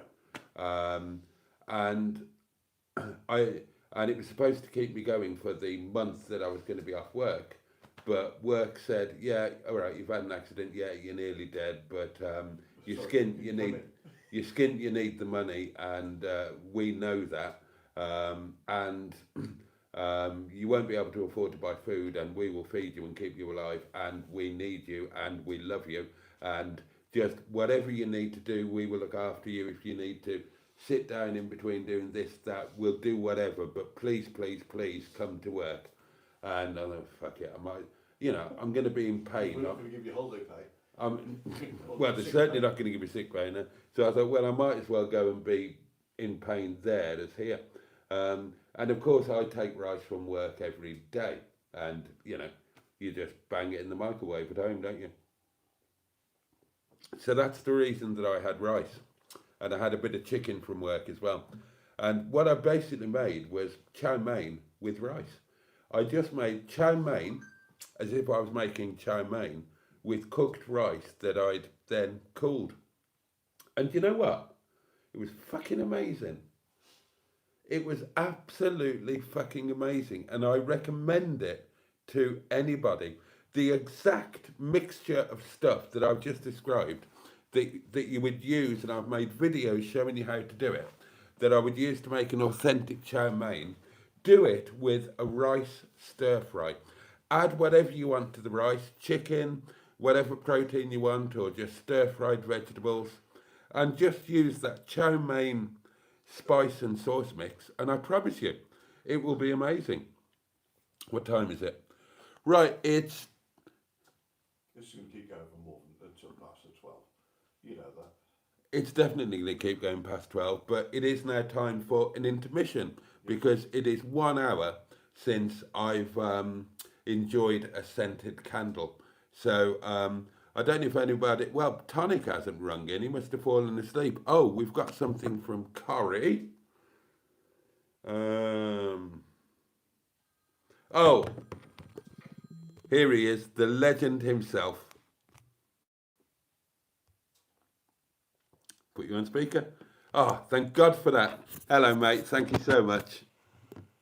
I could see you twitching away there. I'm twitching, mate. I'll see you in 2 minutes. Okay. Thank you very much. Bless this heart. Oh, you're properly leaving him on his own. You're coming out too. Oh dear me, it's a shame when you watch him and he's sitting there, you can see him gasping for a fag. Sorry, Tony, you're on your own. We've both gone out. Sorry. Oh, mate. you've both gone now, have you? Oh, cheers, bud.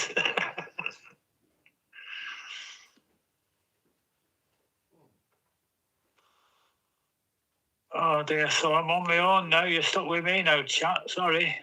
Yeah. Oh dear. Oh, how's my car, Susie? It's in the garage. Do you reckon it's what was it? The DPF, diesel particulate filter.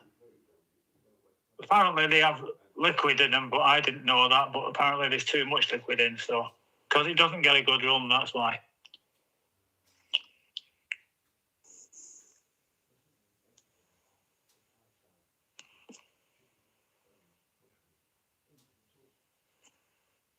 Oh, yeah. I haven't got any jokes to give, Stu. Sorry. You'll see how jokey I am at the meet. You are going to the meet on 22nd, aren't you, Stu? Hi, Kevin. Sorry, the lag's a bit much on this, so...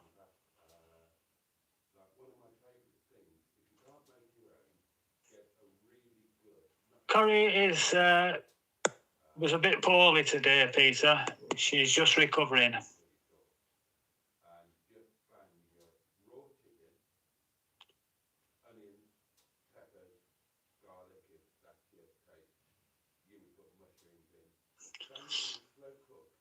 What? Susie, was that aimed at me? What am I doing tomorrow?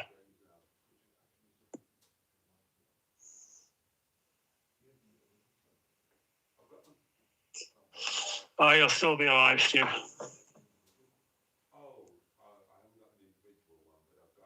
Yeah. No, Kevin, I am not mustard. Most definitely not mustard.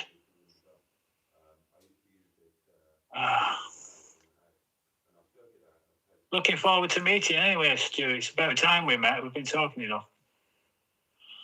So what am I doing tomorrow, Susie? The same as every other day. Sat on my backside at the PC. Unless the garage phone up, and then obviously I've got to go and pick the car up.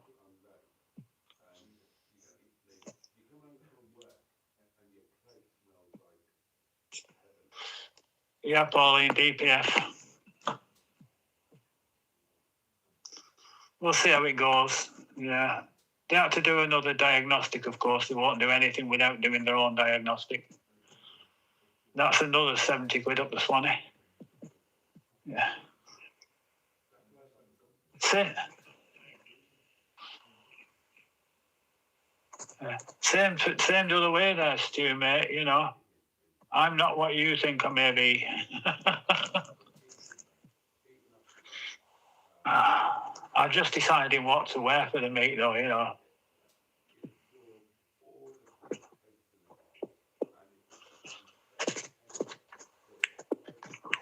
No, I really can't decide what to wear for the meet. Whether just jeans and t-shirt, you know, just go relaxed and what have you.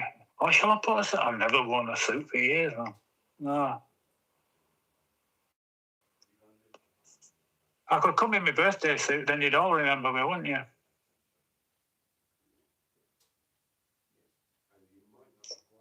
Yes, Dad, I think I better I'd wear some clothes of some description.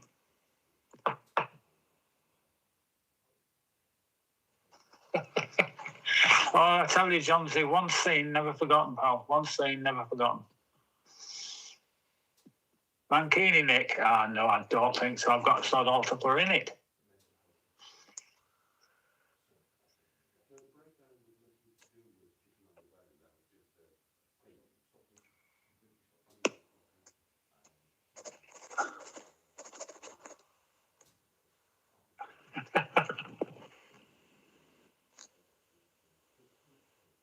Oh, what's going on? Well, they're going to think they've gone on bloody down to the shop.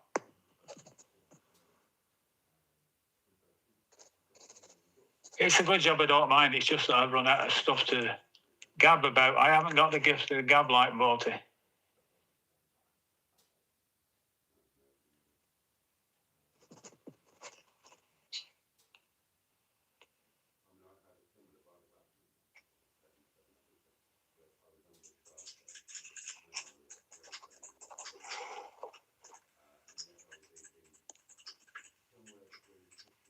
What are you shouting sorry for, Pauline?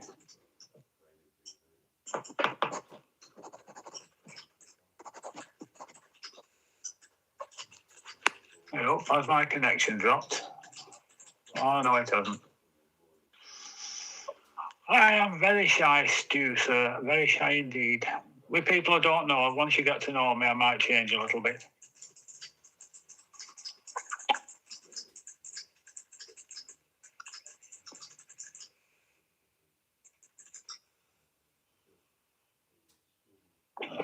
Richard, give over, pal. Bloody hell. Cycling, Jesus. Mind you, I used to do a lot of cycling when I lived in Derbyshire. Yeah, I must admit.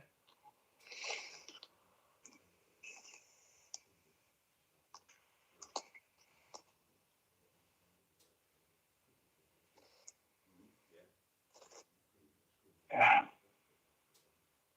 Oh, yeah, do you like cycling story time? Well, we've all learnt better. Once he turns sideways and mentions two wheels in the saddle, we all kind of tune out.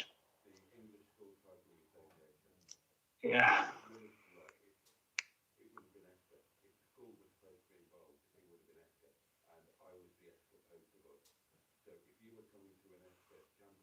Yeah.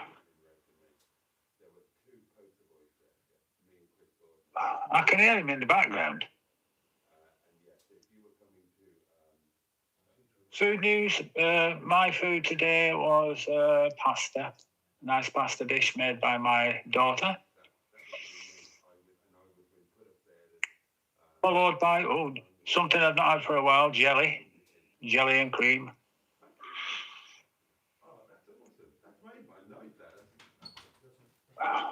Can I tell them? You can if you want to.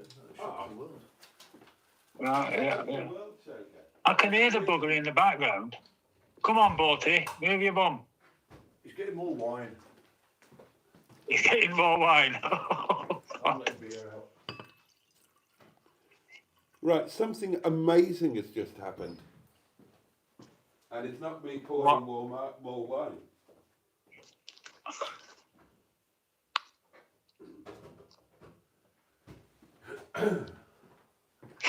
Bless you. Thank you, Tony. I really, really appreciate that. Thank you very much. Okay, bud, I'm going to hang up now, fella. Well, the numbers have gone up. There was 101 when I left, and there's 110 now that you've been doing it. It'll go back down to 101 now. You watch.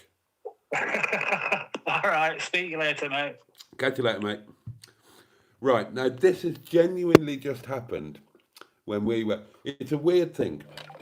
Me and Paul, we've been mates for 25 years. Virtual mates and then real life mates, and now obviously close mates.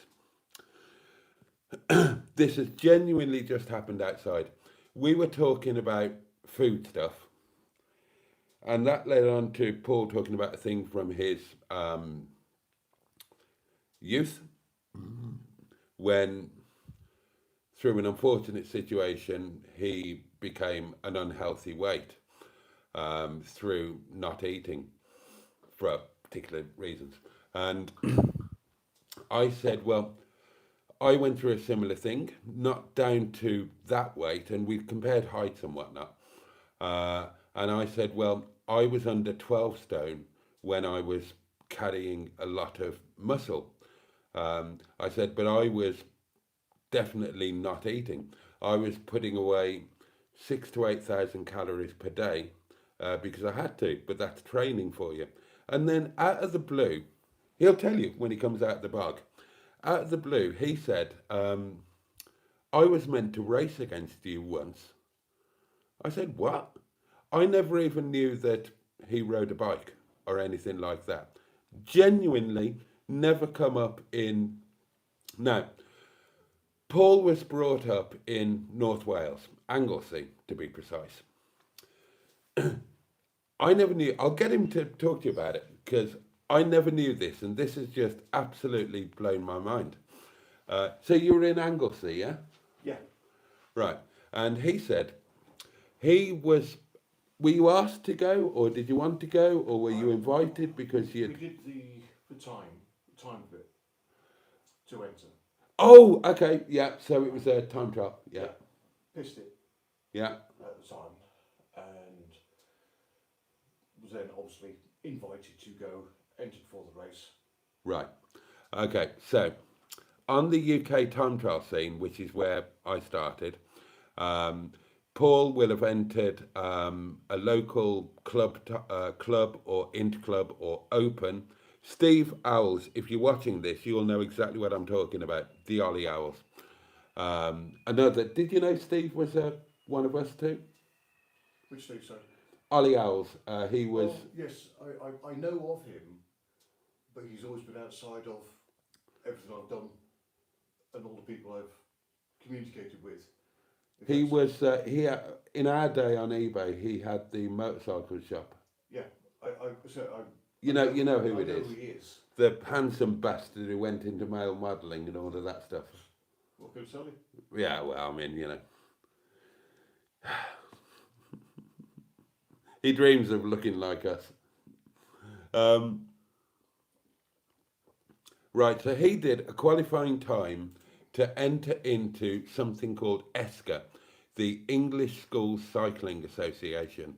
So it was a championship type thing, but done in coordination with schools. So, and there would be divisional and national championships. You qualified for them in time trial format by doing the qualifying time, and you would then be invited, or if you applied, your invitation would be accepted for the divisional and then national championship. And it turns out he qualified, but his school, which was a Welsh school in Anglesey, weren't interested in cycling. I had a similar problem with mine, but I was able to work around it. And he said, I've always wondered if I imagined this. He didn't mention ESCA. He didn't know it was an ESCA thing. But he said, I'm sure I was supposed to race against you. And how do I tell? And so it was an ESCA thing, and I was the poster boy for ESCA. And it would have been something like, come and, this is the Wunderkind. There were two of us. There were three of us. Me, Stuart Dangerfield, Chris Boardman. Can you, if you can do this time, then you can come and compete against this guy or these guys. And then there would be divisional championships and national championships. And I did all of them. I did all of the ESCA stuff, all of it, the road, the time trial, the track, whatever. I did the whole lot. And yeah, I was kind of a poster boy. And that is just incredible that sitting here in a part of Spain I've never been to before, and in somebody else's house, like 40 years ago, we were supposed 40 years. 40 years ago, we were supposed to race each other. I'd have kicked your ass, you know that. Yeah. Depends what's a hill climb. I'd have kicked yours on the hill climb in those days. Do you know what? You would have. I'll give you that. The hill climb was something I killed. Fortunately, there wasn't an ESCA hill climb. I know. There was a 5. Flat track, basically. There was a 5. There was a 10. There was a crit because I won the national ESCA crit at Cannon Hill Park in Birmingham. But they didn't do a hill climb. But I'll give you that. I mean, yeah, hill climb. I Yeah, live in Anglesey. What are we going to do? yeah. Climb bloody hills?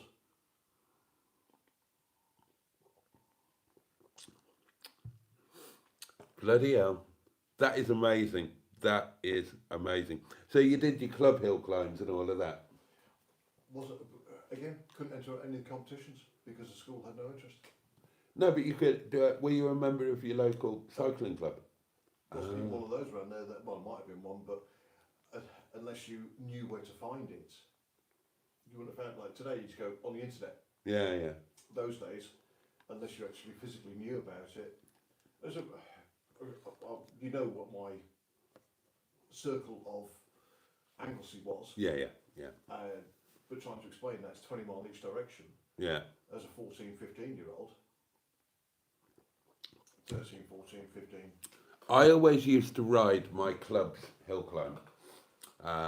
I didn't do any other club's hill climbs, and I didn't do any nationals or anything like that because it wasn't my thing. But I used to do my own clubs, only because on the same day as the hill climb, you had the freewheel competition. And you couldn't enter the freewheel unless you entered the hill climb. Yeah. And I had an unbeaten record in the freewheel. To this day, the hill climb was up the one side of the hill, and then the freewheel was down the other. So in those days, to do the freewheel, because you used toe straps and clips back then, and your cranks were using a toe strap were tied to your bicycle frame so that you couldn't pedal, so that you physically couldn't pedal. And the freewheel was a simple competition. They shoved you off at the top of the hill, and you had to keep going as far as you could. And there was, as you came to the bottom of the hill, it bottomed out, levelled out, and then went slightly uphill. And so it was whoever could get furthest up the slightly uphill bit would win the free wheel. Except that me, I got over the slightly uphill bit, down the next one, and like half a mile out of sight. So they never even had to measure. And every year they complained that I cheated. How can you cheat? Because what everybody else did, if they were advanced, they would make themselves reasonably aerodynamic. And then they would, the most advanced thing that they would do is that when you're coming towards a halt, they would do that with the handlebars, which gives you a little bit of additional forward motion. Bear in mind that I rode track as well as everything else. I rode cyclocross, and I was an expert bike handler. I also, before it was fashionable, used to stretch. So when it came to the aerodynamics of the actual descent itself, then I would do things that nobody else did. I would, instead of just doing that, I'd shove my ass off the back of the saddle, hand in the middle of the bars, and drop right down like that. So my arse is off the back of the saddle with my arse crack over the back wheel. Well, people said that was cheating. But I would never have got over the hump of the hill, except that I could handle a bike So when I came to a stop, I could bunny hop it. I could bunny hop it up the hill to, I would nearly get there, and then I could just bunny hop sideways, up and over, and then Bob's your uncle, Fanny's your aunt. And everybody said, no, that's cheating, no, that's cheating, no, that's cheating. Well, it's the rules is cheating. There's only 1 year that I didn't win it, and I was done for cheating, and it was my own stupid fault. I can tell you the year, it was 1989, and it was the year that I've been the fittest I've ever been in my life. I'd been racing on the continent. I was 21 by then, I was drunk. Yeah, well, so I'd been racing on the continent that year. I started out in whenever it was, I went over for Flanders, Tour de Flanders. Raced the year on the continent, and I was the fittest I've ever been in my life. I trained the hardest I ever trained right throughout the winter of '88. Different level of training. I got down to a ridiculous weight. I had more miles in than I'd ever put into my legs. And I'd started interval training. I was doing all of this stuff that was new then. And fitness-wise, I was on another planet.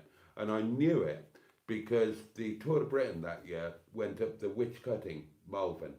Now, I used to train up the witch cutting with the local bashes. And I always took a right hiding on the witch. Didn't suit me. Never suited me. And I used to grind up the witch in 4221, which is a 59-inch gear. And I used to grind up there and just hope that I could get back onto the bash. We'd go over across the top of the Malverns, then drop down British Camp.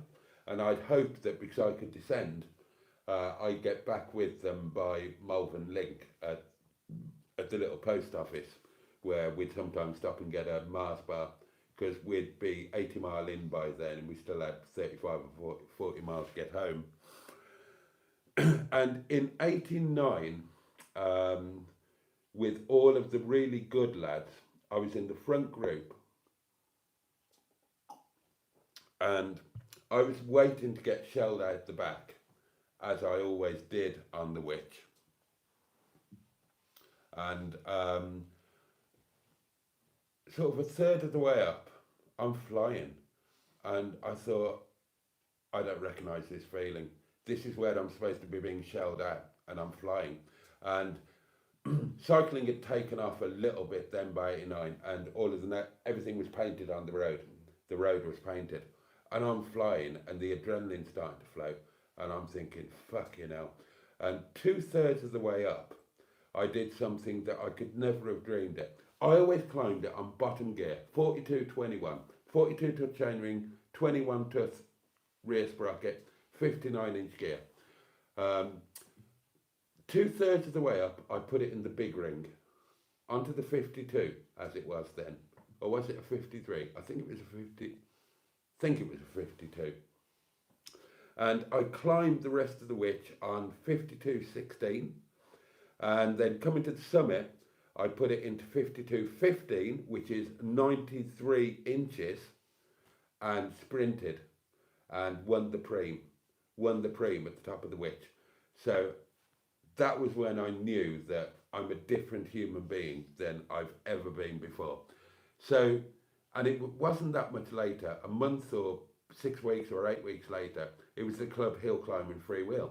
And I thought, this year I'm doing the double. Now, bear in mind that I no longer raced for the club. I did, but it was what's called second claim. They weren't your first club.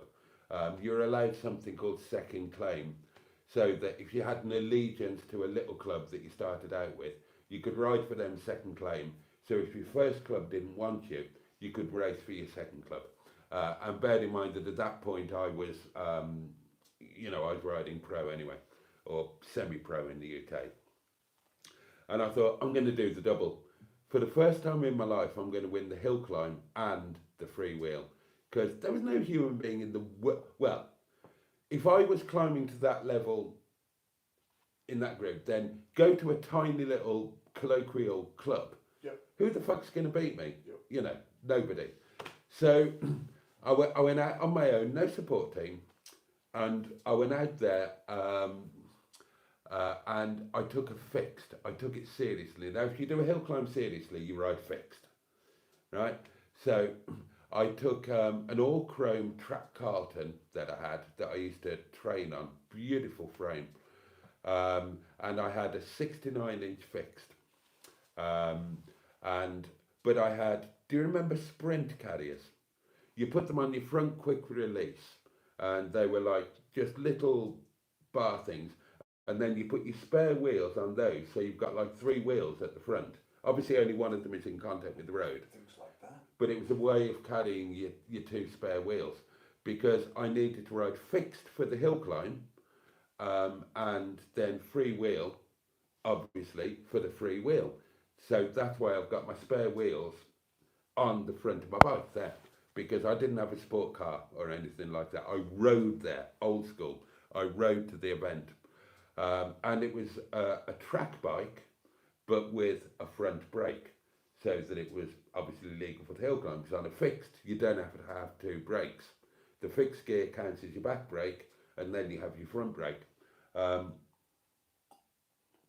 So, rode the hill climb, won it easy. Barely broke sweat. Broke the club record by a long chalk. And then comes the freewheel, the easy bit. So, swapped my wheels over, got my freewheel going. The Marshall strapped my cranks to the frame, and off we go. Bosh, bosh, bosh, bosh. I go, do my normal, bunny hop it over the brow, away, win by half a mile.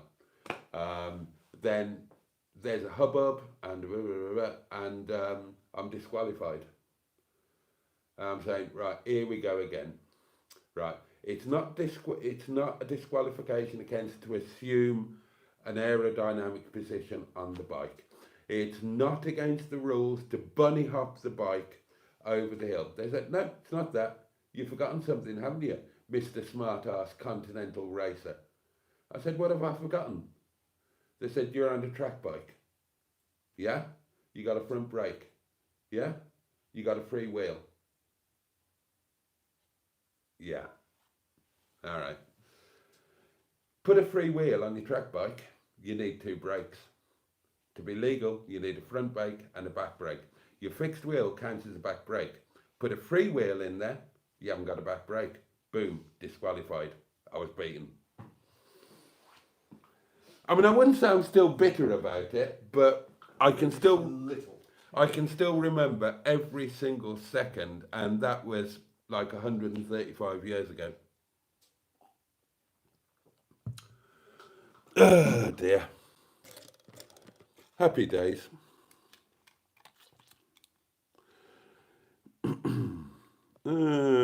Josh, good evening all the way from New York.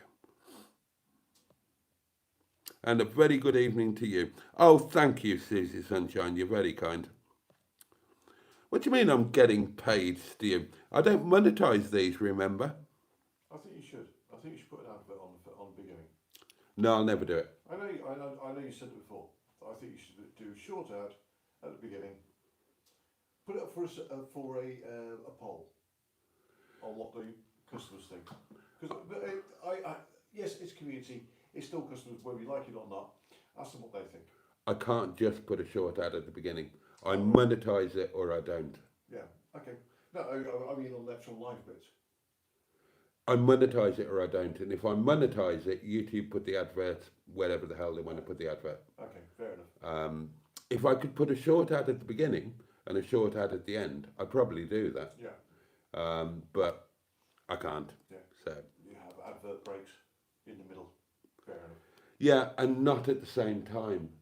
So everybody would get different adverts at a different time. And that's going to really screw it up. Totally screw it up. Yeah. Nobody will be able to read the comments in real time. No continuity. If it was an advert at the beginning that before I started, yeah, I'd be fine with that. If it was an advert at the end, after I finished, I'd be fine with that. But breaking up the flow in the middle, nah. And there is a part of me that thinks that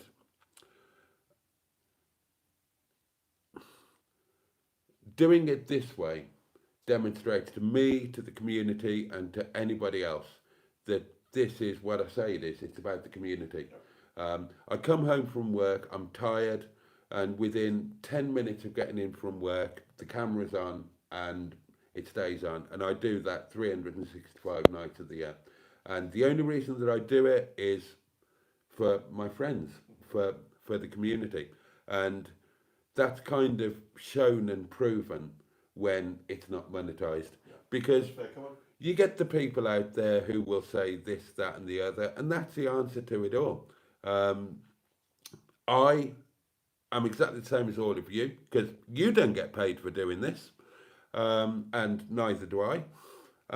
We all do it for exactly the same reasons, because we appreciate each other, we benefit each other, and we all appreciate the community. And when it's all buck-she, nobody can argue with that.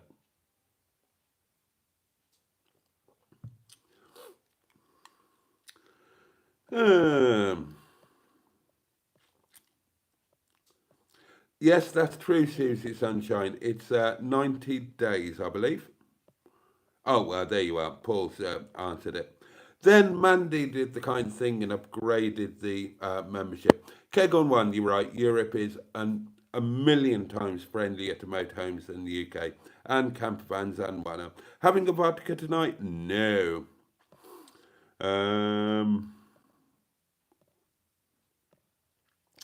Boaty, have you got clean pants for tomorrow? I do. I do have clean pants for tomorrow. Eh? It's only 7 more than today. Do you know it's true? It's true. No, it's perfectly true. I wore yesterday's pants today, and I'll go further. I haven't had a shower. I was going to have a shower this morning, and I got frightened by the Spanish doings, and I just had an all-over body wash at the sink and washed my hair in the shower. But yeah, I wimped out on the shower thing. I'll have one tomorrow morning because I'll be a bit more confident then. But I will freely admit, I'm wearing the underpants that I came in yesterday, and I've just realised that that probably didn't sound entirely correct. But I just realised when you said it. you know what I mean. You know what I mean. But I have 2 clean pairs of underwear remaining, and I've remembered that there is a washing machine in this establishment, because Paul has done his washing from, well, it looks like about the last 6 months. I don't know when you last did a load of washing, but there's a lot in there. When I'm here, what do I wear? Very, very little, because don't need to. Well, thank God you're wearing more than very, very little now. I wouldn't want to see you wearing very, very little, quite honestly. We almost went to a nudist beach today. We're very close to it. We were very close to it. Actually, no, we're near 2. You translated the sign for another one. I did, didn't I? You translated the sign. I'm getting the hang of this Spanish. I should just move here. Do you know what? I could totally do what you do, and a little bit more, because I wouldn't come here for 10 days over winter. I'd come here for the full 90. But now you understand why, when I came out on my own, this was the decision. Yeah. Yeah. If you could, would you do like December and January here and have Christmas here? No, because Boss Lady won't do Christmas here. Ah. She won't leave the family. If you could, if she said, actually, fuck the family. Oh, yeah. I'd love to. There's no arguing with it. You're like, what the hell, I'm over here in the sun. I've got a choice. I can go and spend Christmas in the UK, where it's cold, miserable, freezing cold, potentially going to snow, or I can come out here. It'll be 15's a cold day. Hmm. And It was 15 yesterday, wasn't it? yeah, light the fire overnight, and be here. What would you do on Christmas Day if you were here? Right, this is an interesting question. Right, I'll give you a clue. now hold on. Did you get you a drink? But hey, you're a miserable twat. I did not forget me one. Oh, That's fine. sorry. Right, I think we've established that we are in a bit of a strong Brit enclave, yeah? Yes. That's fair to say. But we've also established that you're not here for that reason. No. It would make no difference if all of your neighbours were Spanish or Portuguese. or Nepali or Portuguese. Makes no odds to you. I think they're Spanish, that one. Yeah, it would make no odds to you because you wouldn't bother to find out who they were, and if you did, you would probably dislike them, if not hate them. I'm talking to him. He's Portuguese. I know. You've seen the relationship I've got with, I can't remember his name. I saw you chatting with him tonight. You're clearly matey, and I know you. I know you're not a Brit abroad, so I know that's not your reason for being here. And you'll see it in the videos, but having spent, I'm on my second, effectively full day here. I get why Paul is here, and I would come here on the same basis and for the same reasons. I would avoid the things that Paul avoids, and I would do the things to you. But here's my question. So, we're in a... So, is it me or them?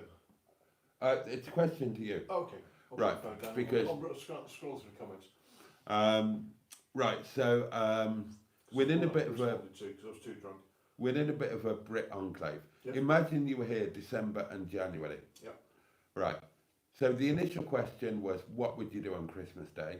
My follow-up question is, I mean, you just stay here on your own or with your missus and get pissed. But the follow-up question would be, given that we're in a Brit enclave, what happens here, if you know, on Christmas Day?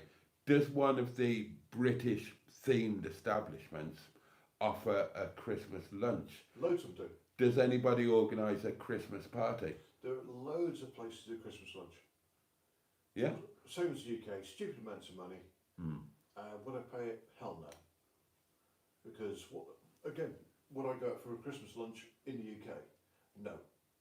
Because I'm not paying 45, 50 quid plus per person to go out for a meal.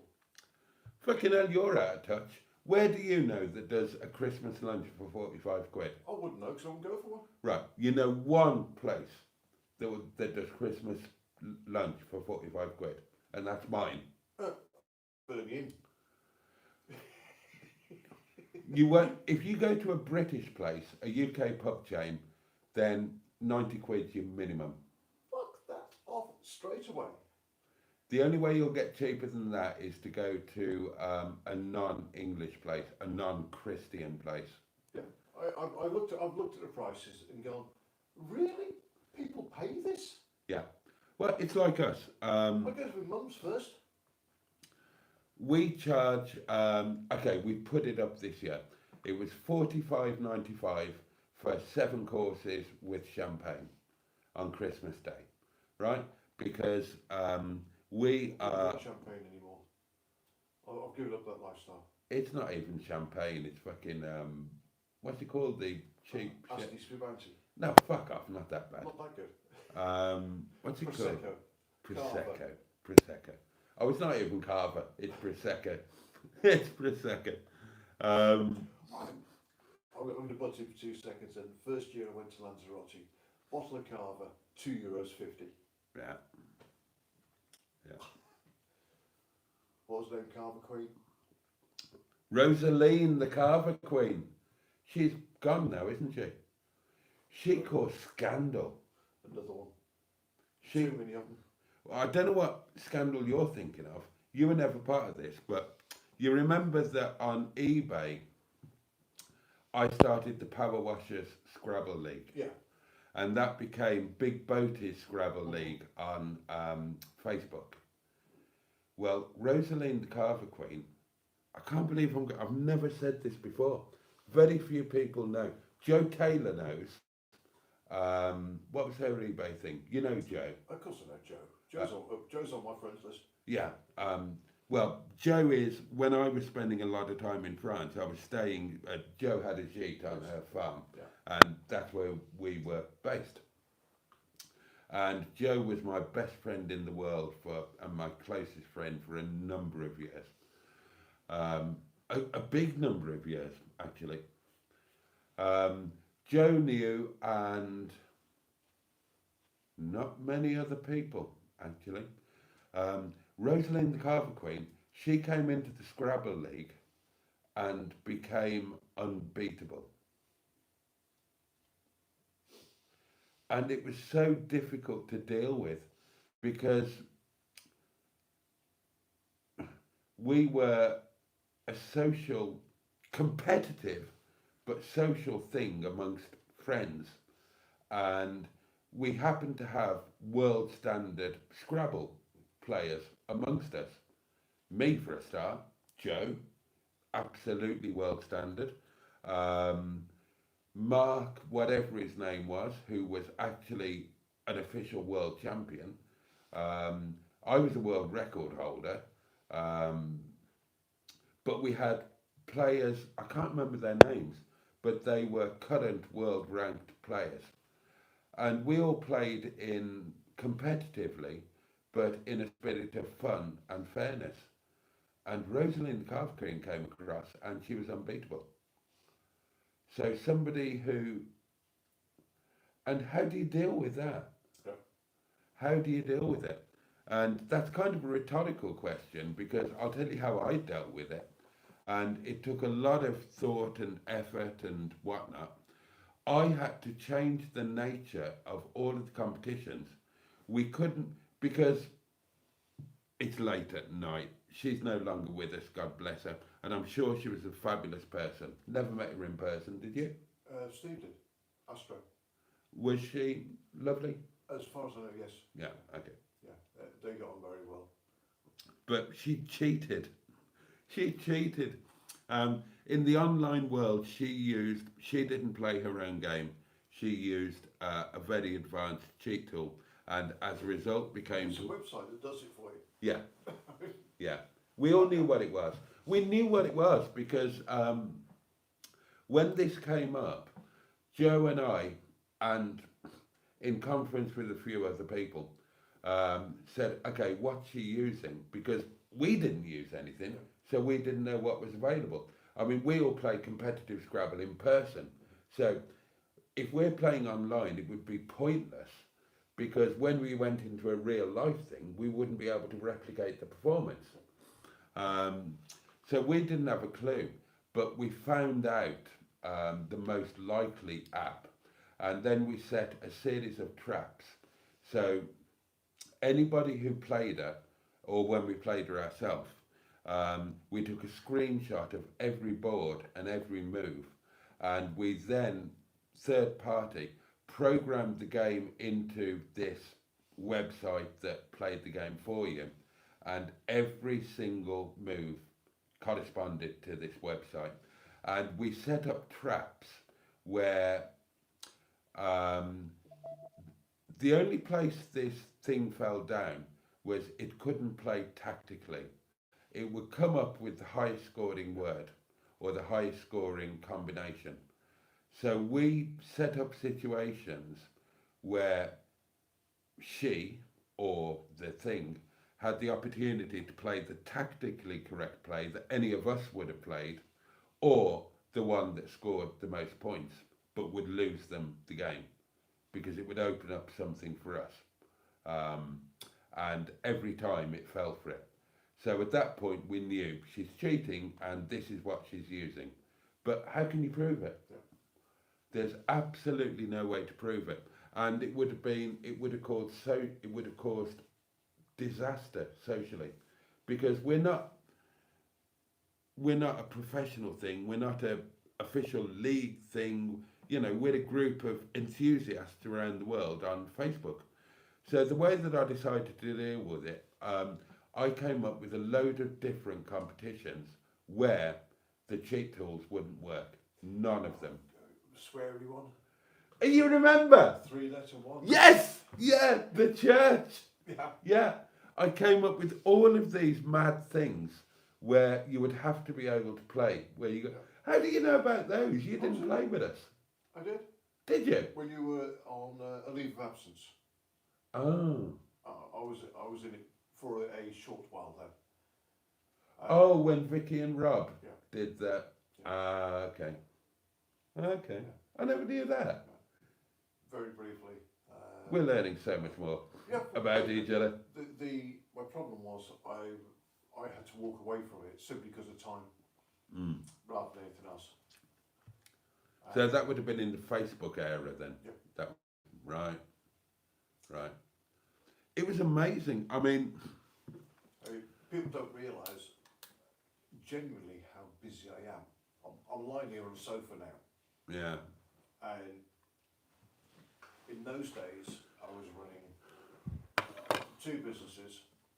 As I said to you before, one of them was 7 days a week, and the other one was the rest of the hours I was and it was literally, I was doing it and went, I just can't do this and keep my wife happy as well. Well, there you are. Yeah, combining those two. I But did far more hours a day just for that. these guys here, this mindless rambling about the Power Washer Scrabble League and then Big Boaty Scrabble League, you've got all of that to thank for this existing, because that mad thing that started in 2004, 2005 on the eBay thing, that went on to become a Facebook thing. I learnt about communities and the good and the bad and the ugly and the wonderful and how to make them work on Facebook. So eventually in 2016 that led to singles, and then in 2023 or 2022 that led to Boaty's World. So there you go. That's how it all started, with Scrabble and cheating and whatnot. Right, we'll have another intermission in a moment. I mean, I should have sodded off ages ago, but I'll catch up with the comments for 6 minutes, and then at past, because I'm quite happy sitting here drinking wine at you and chatting to Paul. I'm in Spain. I'm on holiday. I'm relaxed. Another thing to... Eh? And it shows. Does it? Yeah, because you're carrying on. Whereas normally you go, I'm fucked. I want to go to bed. Yeah. I've had enough. I've got to go. I need to go and eat. I've got to do this. I've got to do that. I've got to do the other. I've got to get up tomorrow. At the moment you go, I haven't got to do anything. I haven't got to do anything. It's brilliant. And I was actually talking about this to Paul earlier on a serious point. and you haven't told them about the drive yet. No, I haven't. I'll come on to that. That's what's going They'll to... stay awake, folks. Sorry, you're going to stay awake for this. They'll see it in the video. Maybe it'd be better coming as a... I will set it up. We've got tomorrow night to set it up as well, because they won't see it until Thursday, remember. I don't know what the date is today. Right, it's Tuesday today. Ish. Wednesday 12... Yeah. Wednesday 12:12, they'll get Monday's video. Yeah. So today, Tuesday's video, they will get it Thursday on 12:12. Yeah. So we've still got tomorrow night to Yeah, there is that. set it all And up. we still have beer and wine. And, oh yeah, and it's not going to be, it's not a clickbait thing. This is real. Real. And, oh, you wait. But I was talking about this afternoon. You know that of late, for a while, I've suffered with anxieties and whatnot. Another thing is, as a result of various things, the results from the accident, this, that and the other, I've fallen into a thing where I burp wine at people on the internet. When I have my morning coffee, I have a couple of ibuprofen after my toast, because I have chronic pain. I deal with it. It's at its worst in the morning, and if I don't take a couple of ibuprofen, then I struggle at around the 2 o'clock mark. And then it takes a lot longer for...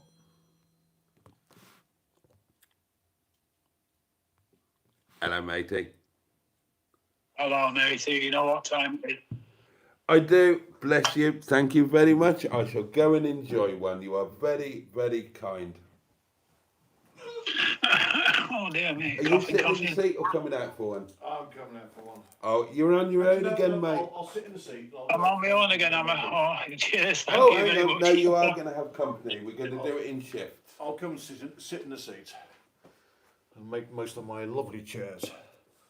Okay then, Paul. Right. I just want to say good evening to Tracy. Good evening, all. They are lovely chairs. They are lovely chairs. Sorry, Tom, I didn't hear that, a word of that because some loudmouth person They fucking should be lovely for that. was shouting again. I was just saying good evening to Tracy. Oh, it's matron here. Mm-hmm. Of course, matron's here. She's got to make sure I behave myself. What's he doing now? Oh, the lag's that bad on the video. Jeez. Oh God, yes, it's horrendous. Yep, I swallowed that mouthful of beer and I'm carrying on now. Yeah. Jeez. I can still see Boaty supping wine. Bloody hell. Yeah. What's the joys of being? We're a third world country. Oh no, no, we're supposed to be third world now, aren't we? I remember, Definitely. Yeah. It's also what you have to remember is the length of the table, how long it takes for the light to get from here to the camera. Yeah. And conversely, our IP address here is in Madrid, and we're about 500 miles from Madrid. Mm. Oh, different shirt tonight then, Paul, eh? It's what, sorry? Different shirt. Oh God, yes. Yeah, I'm cultured. I've got a full wardrobe here. Oh, not like Boaty then, just a couple of pairs of underpants and two No, t-shirts. he's only got one. That's the ones he's wearing.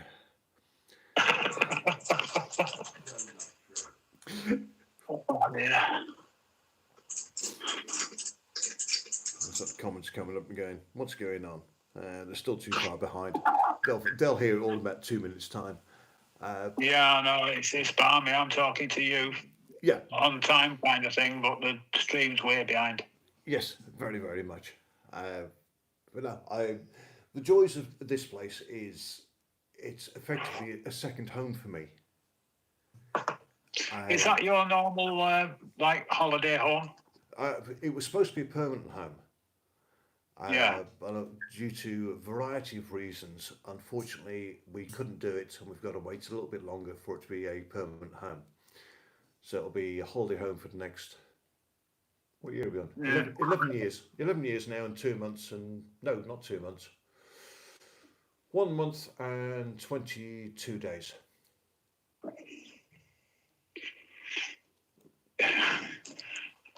Well, that's Boaty though, isn't it? With one pair of underpants, he believes in travelling light. Oh God, yes. We got to travel light. It's one of those.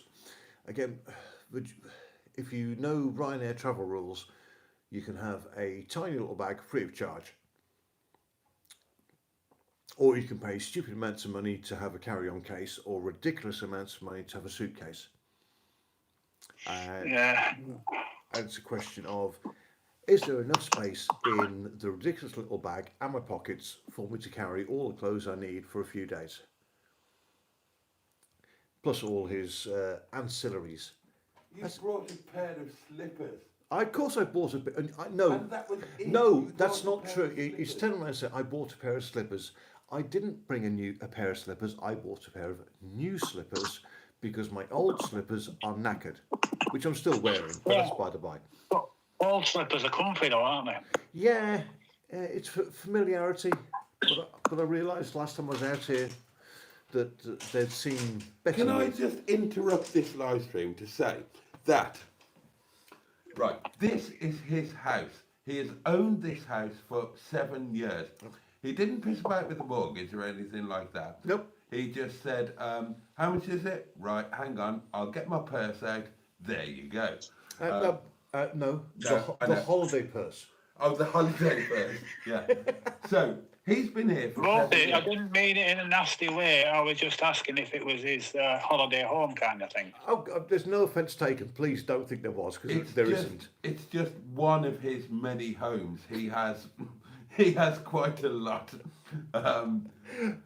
Well, you know, in excess of 3. Yeah, in excess of 3. In excess of 3. Yeah. Because I want to retire. But the point is, he's owned this place for 7 years. So he's got everything that he could possibly need and more here. So when he comes out Apart of from here, microwave. apart from a microwave, you've got room for. I'm going to buy you one. You've seen the price from here. You won't be buying me one, not this year. Yeah, but I know where it can Right, go. now I'll Boaty's back reorganise- behind you. I I'll am going reorganise your to kitchen. drop the call and let him get on with it. No, because I'm going back out. I'm still in mid cigarette. I just wanted to put something. All right, he's still in mid-cigarette, right. You're quite solid, aren't you? Yes. Yes. Yeah, he suddenly realised now. You go, oh Yeah. shit. Yeah. You've never touched me before. I haven't. The point is that this is his home, has been for in excess of over 7 years. No, it's not quite 7 years since we got the keys. It's Oh, 7 okay. years in May. Right, okay. But I'll he's be out got for the everything 7th that he anniversary. needs here. So when he comes out, all he needs to bring with him on his ridiculously small bag on Ryanair is a little trinket or something, and today was a new pair of slippers. Yep. Right? Because he's got everything here. Socks, underpants, jeans, tops, everything. I had to do the washing today because I'd run out of socks. Inordinate quantities of alcohol, posh hell wine yes. glass. He's got a full house here that is equipped with everything that you can ever imagine And a paddling pool. more. And a pool and tables and televisions and everything. And, you know, ridiculously expensive chairs that are worth more than my house. So all he needed to bring was slippers. I came out here with the same case as him because he said, oh, you'll be all right. I only bring a little case. You only bring a little case because you don't need to bring anything with you. I had to bring, in my tiny case that you've all seen, I had to bring 2 iPads, 3 iPhone camera things, my gimbal, my microphones, Sonia, my small but perfectly formed tripod that you're watching, my handkerchiefs for my nose that no longer works, my bloody glasses because I'm fucking I blind, bought glasses. underwear, socks, and yeah, well, two pairs of knickers, 2 pairs of socks, some handkerchiefs, 2 t-shirts, and a pair If you of bought a G-string, it'd taken up far less space. and a pair of you fucking You know, pervert. Boaty, you know, That's a dream that is not coming without true. making a phone call. But what he doesn't tell you is I turned around and said to him, if you need case space, let me know. I'll leave the slippers behind. But no, all he's doing is moaning and whining and moaning and You did whining. bring the hoodie. I'll give you. I that. brought your hoodie for you. It kept him warm. And what's more, I've even lit the bloody fire. Some people are so ungrateful.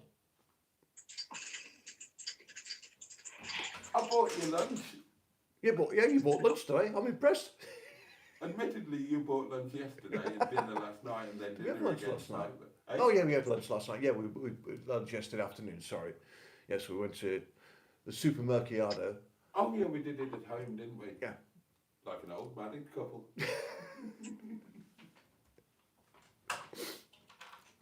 If you want to, feel free to tee up the thing, and we'll do it more tomorrow night.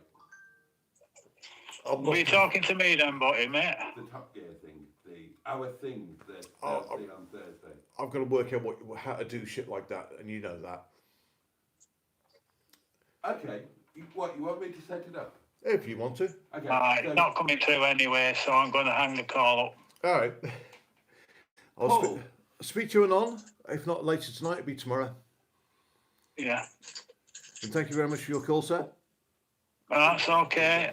It's not coming through at the moment on the stream, so they don't know I'm talking anyway. You're frozen. oh, what's happened? Yeah. I'm all over the place. I seem to be going up, backwards, forwards, in circles. What's going on? I'm not Right. sure. I'm going to hang this call up, Paul, okay? Okay, mate. Thank you very much, sir. Okay. Night. Good night. You're still fine on this end. What's going on that end? I don't know.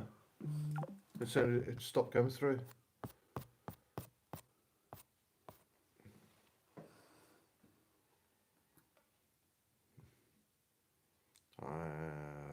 Matron says working here. That's it. Kergon says can hear you fine, Tonic. 32 cents beer, any good? Hell yes, it's very, Right, very it's good. not an us problem. Look, there Yeah, I am. yeah. We're fine. We're Yeah, fine. we're fine. We're going. So, if you care to, you don't have to, but if you would like to, while I finish my fag, feel free to slightly tee up any adventures we might have had today. Tee it up, G it up, run out to beer it up. Would you like a beer? Oh, yes, please, if you wouldn't mind. It's a hire car. What is the fastest car in the world? Are you going to drive it like you stole it? It's not to do with speed. Oh, there's nothing to do with speed. It was driven very, very slowly. Yes. Well, go back. Tell them the bit that I'm not involved in. That's the bit you're not involved in. Oh, right. Right. Going back many, many, many years ago. Thank you, sir. There are lots of things where it comes into where my wife is a townie. I am very much not a townie. I'm very much a bumpkin. And I'm quite happy to live with that, and I accept that fully. Hence why I'm used to driving on Welshire roads, which consist of grass down the middle. Sharp bends with absolutely zero visibility. Rigsby? Oh, Christ. Mrs. Jones, thank you very much. No, Miss Jones. Miss Jones. So I will drive down any road just because you've got to find out what's the other end of it. And I will take the scenic route over the obvious route when I'm bored because it keeps me more attentive to my driving. And I'd been on this road from Bolnuevo a few years ago, and my wife decided that, sorry ladies, I am married, happily married, that she didn't want to go any further. So I did the decent thing. I turned around. Oh, Miss Jones. Oh, yes. And I wanted to explore that road further. And Boaty decided he wanted to see beautiful scenic countryside and hills. So I took him for a drive today. He has lived, obviously, because he's on here tonight, but he's also regretted it. And eventually he'll finish a cigarette, or the next 3 cigarettes, and he will tell you what a lovely drive out in the country we had. Leave it out. Which did him the world of good. However, it did make entry a little bit tight tonight.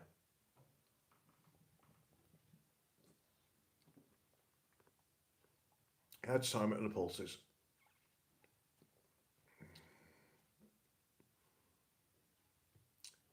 And they got to try far harder than that to try and offend me, folks. Come on.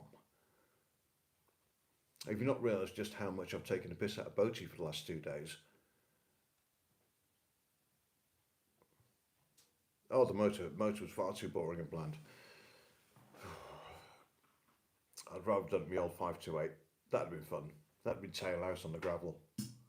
And that would have been fun. However, I don't think that Boaty's heart would have taken it. There's still nail marks in the dashboard. Don't know why. Well, it's nothing major. Oh, he's back. Got to stop talking about him. You carry on. You carry on, but I heard the bit about nail marks in the dashboard, and I'm not going to deny it. you can't deny it because I'm still trying to polish them out. Yeah. How much have you told them? I didn't hear all of it. No, I'll let you tell them. I'll let you tell them. How far I'll did let you you tell get? them your side of the story. How far did you get? What have you told them? I told them that my wife wouldn't go any further up the road. How far did you get with Kim?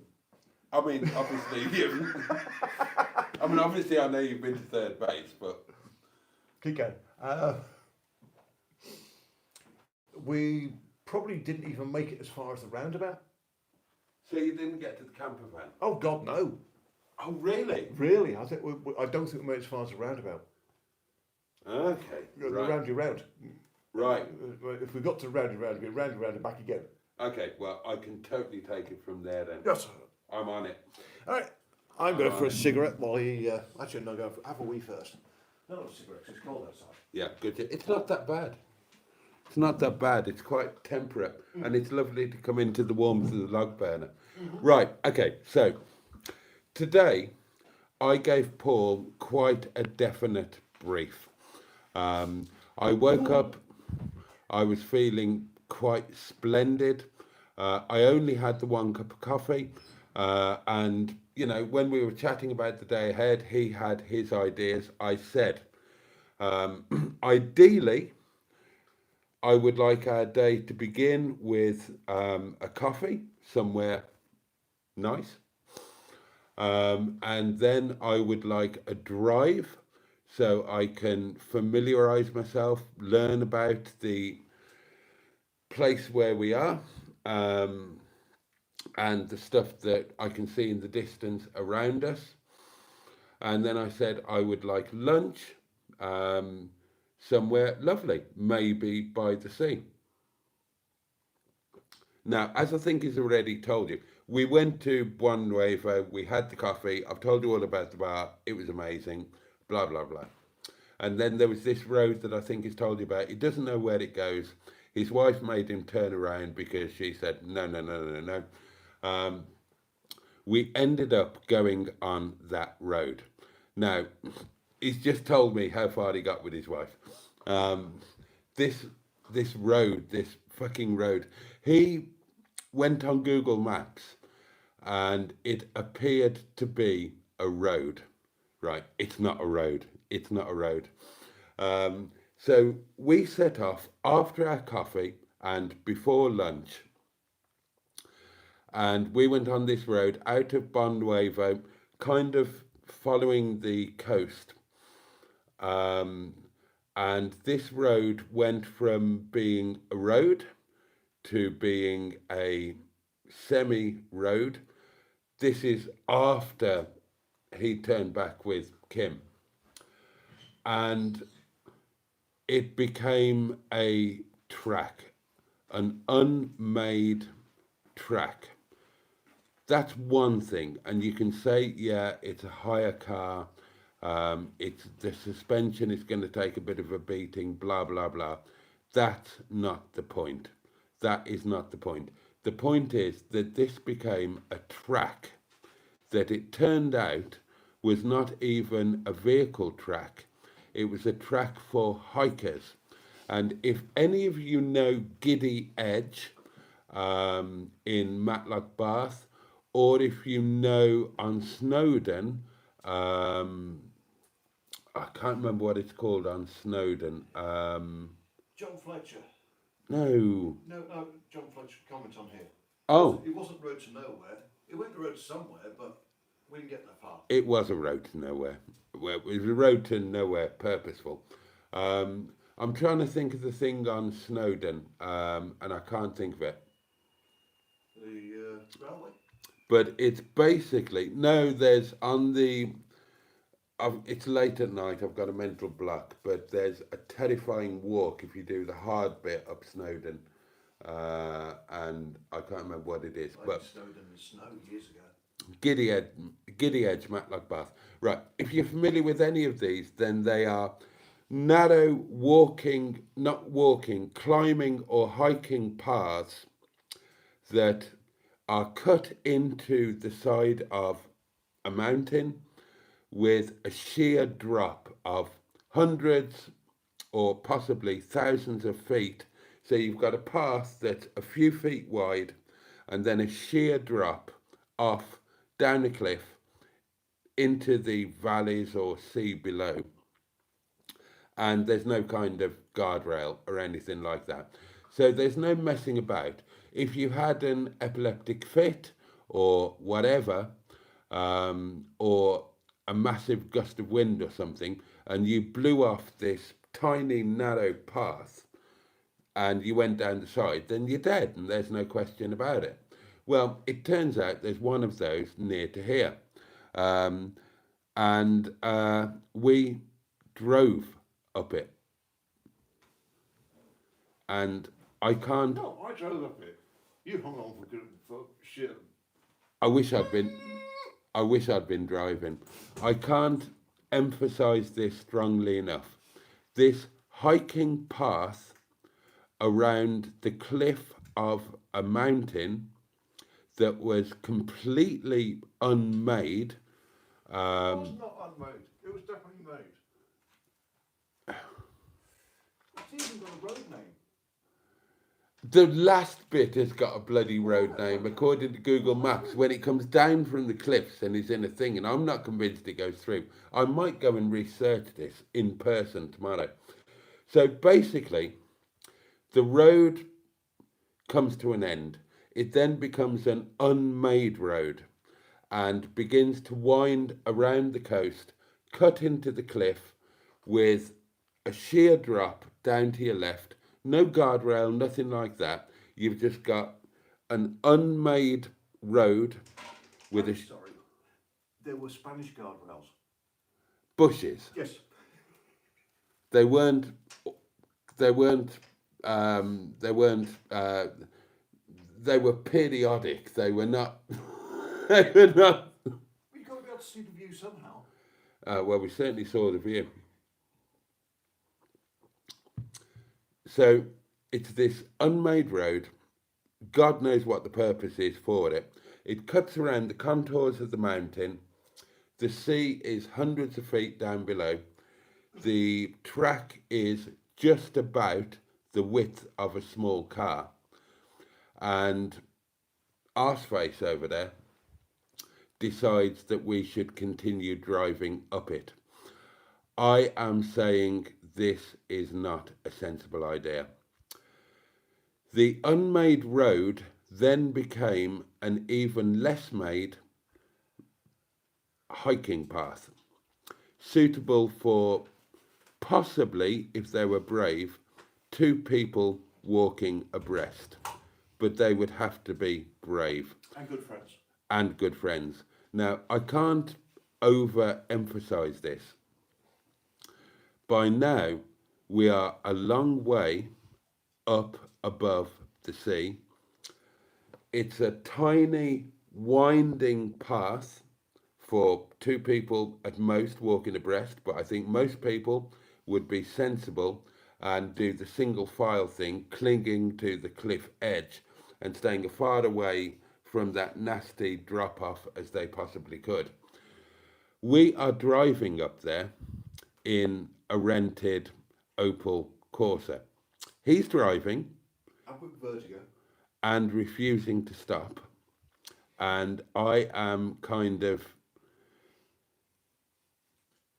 wavering between squealing with fear, advising that we really shouldn't be doing this, and recording it and trying not to sound like a total wuss. But at the back of my mind, this is a video to end all videos. It goes on and it goes on and it goes on. And the bit of enjoyable fear that I was experiencing just turns into utter fear as we continue into a situation that is very obviously dodgy, to say the least. And eventually, after what seemed like an age, we came to a kind of junction in the path where there was a signpost pointing one way down on a unspeakable climbing path, not even a hiking path, a climbing path down towards a distant beach. So, you know, to get down there, you'd need proper gear and stuff. And the road that we've just come down, and there's a signpost, presumably for climbers who've come up the mountain the other side. There's a signpost on the road that we've just driven up, showing clearly hikers can walk down here. We've just driven up it and we're pointing up into the mountain. We're about, I can't be exact, but about 32,000 feet above sea level. And we're pointing in the wrong direction and we need to get back down, which is going to involve a 3-point turn in an area where a 3-point turn would be suicidally insane. It was at that point that I bravely said, I'm out of here. I'm out of here. I'll film the 3-point turn and I will advise you as to when you are about to plummet to your doom. Partly because I knew it would make great video, mostly because I didn't want to be in the Opel Corsa when it plummeted to its doom. And, well, basically, that's what happened today. I'm not exaggerating. It really did happen. It's all on film, including getting back down, and going back down was worse because going up, we're in a left hooker. So Paul is driving and Paul is literally hanging over the edge when he's trying to avoid a spiky bush. And he's weighing up the respective merits of scratching the car and losing his €1,400 deposit against putting a wheel over the edge and plummeting 600 or 700 feet to his death and my death. So bravely, when we got as far as we could go, I took the very brave decision to jump out of the car, oversee the 3-point turn so that I couldn't be killed in it, put it on film for evermore. And then my absolute plan was to walk back down behind the car so I could film him when he drove off the cliff, basically. But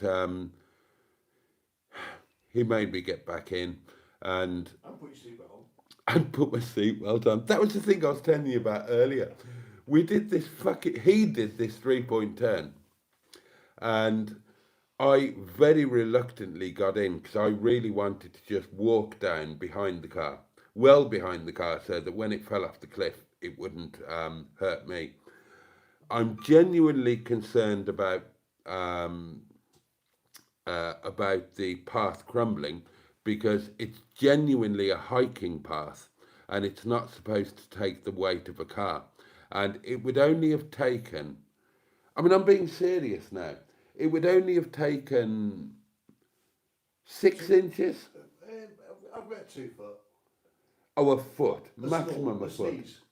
It would have taken a foot of the path to crumble away, and the 3-point turn, yeah, that would have been a bit. No, even on some of those hairpin turns, if the weight of the car had taken a foot of the edge of the path away, it never occurred to me. We'd have been over. That never even occurred to me. It fucking occurred to me. Yeah, but you weren't driving. Not so much on the way up, but on the way down, when I knew that it was not intended for a vehicle, then I thought, this is an unmade surface. It's loose rock. It's only going to take a bit of the loose rock near the edge with a downward camber to flake away, and it'll take the... I floored it.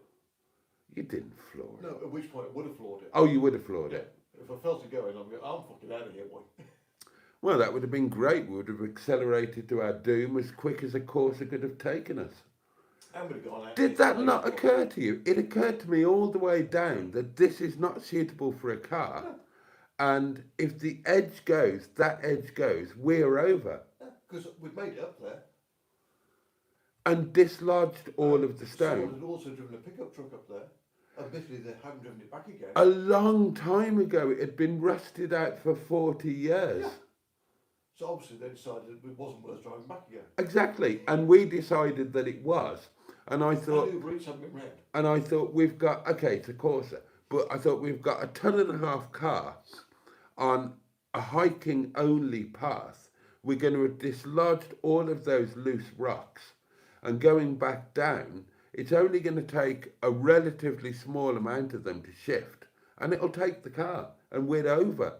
Never mind driving skill or anything like that. We were gone. It never occurred to me. It fucking occurred to me. 1 second, it never occurred to me. Fucking hell, I was genuinely. That's why I was forward, holding onto the dash like that, because I was Nail stuck into it. with my nail stuck into it, because I was looking at that side, trying to look for signs of the path washing over the edge. Fucking hell, it was ridiculous. But I'm delighted to say that we both survived, and it is all on film. And you will see it on Thursday at 12 minutes past 12. There you go. That's what we did today. And I'm not going to lie to you. It's the most terrified that I've been for a long time. It's the most terrified I've been. I'll be completely honest with you, actually, because I'm relaxed, I'm on holiday, I've got no reason to lie, I've got wine inside of me. That was the most terrified I've been since a morning I never thought I'd talk about. Who'd you wake up with? I woke up on my own. That's so scary.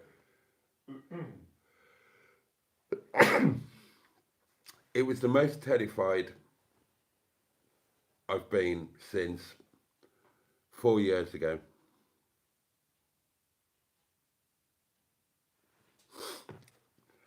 And I woke up.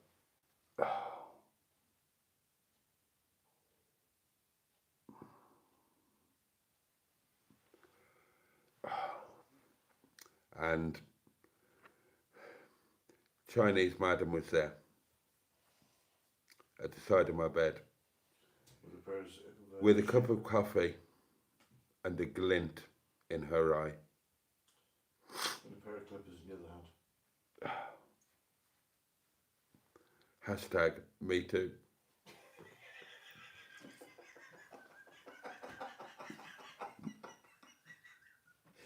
Everyone else has got absolutely no idea what that's about, but we have.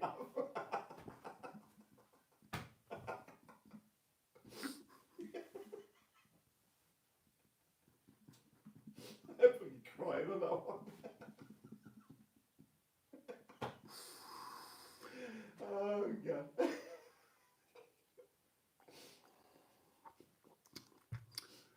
It was terrifying.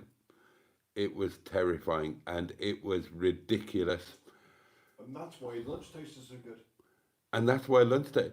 I mean, it was kind of fun and exhilarating, and a boy's adventure, and a bit Top Gearsy, but we didn't have a film crew apart from me and the camera, and we certainly didn't have anything to help us. And genuinely, we've discussed the aftermath, and there's a big difference between driving and being driven, because when you're driving, if you're a reasonably competent driver, you know what you're doing, you've got the feeling, you know the traction you've got, you know the grip you've got, you know where the car is placed. Hopefully you're monitoring the track ahead. When you're a passenger, all you're thinking is, I wish I was driving. I wish I was driving. But it was properly dodgy. And I mean seriously dodgy. I don't just mean we went on a road that you're allowed to drive upon, but is a bit scary. I mean, we literally drove up a mountain on a hiking path that is not designed for vehicles, and it could have gone quite badly.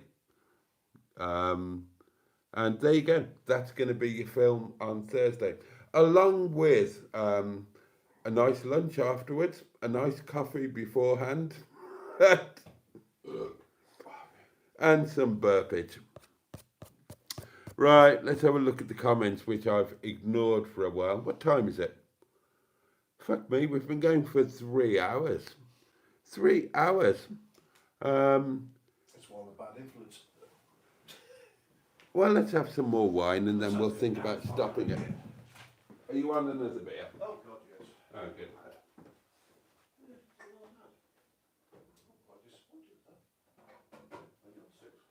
Oh, it must be 7. I've lost the can somewhere. There's one on the table. There's no Ah, on the table. yeah, I knew I lost one. So that's almost €1.5 worth of beer you've drank tonight. Oh, but then there's the one in the restaurant. Oh, God, yeah, that's about as much a case of this stuff. Yeah.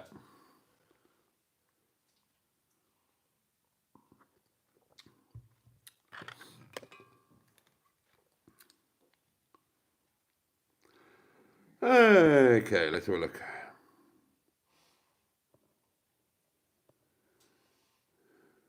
Oh, Tommy's Autos, Nick Perry. Yeah, I love that channel. I love that channel. I'd like to meet that guy.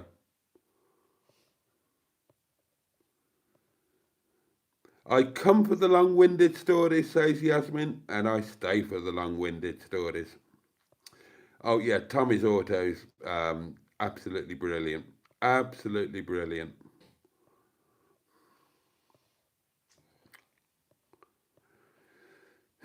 John Z 1970 says, I left school before I started. Well, probably the best way. Good on you, Stu.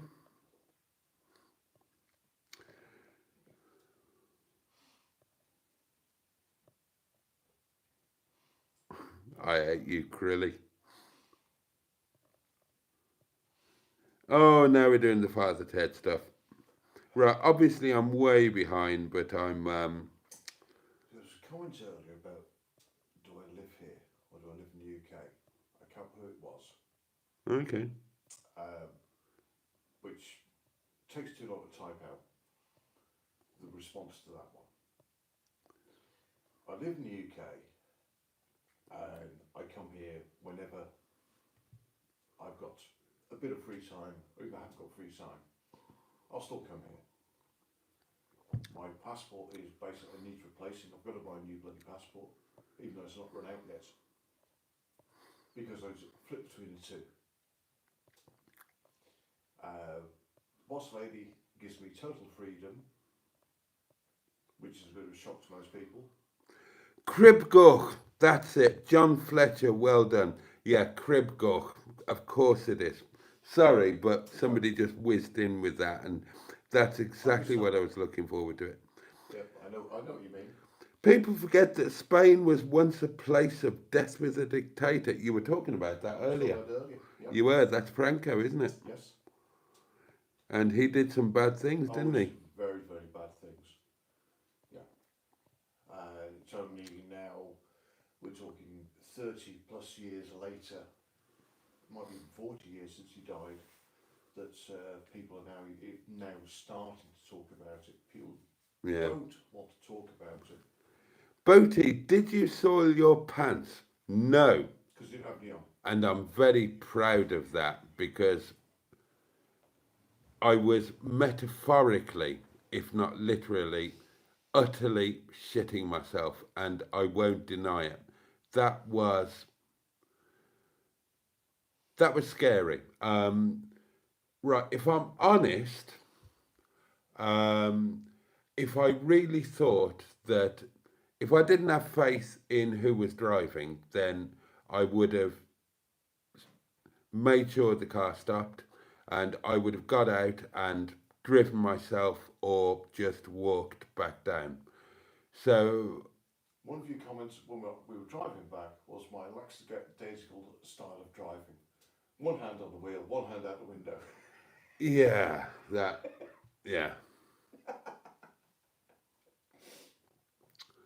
It shows I've got some faith in you.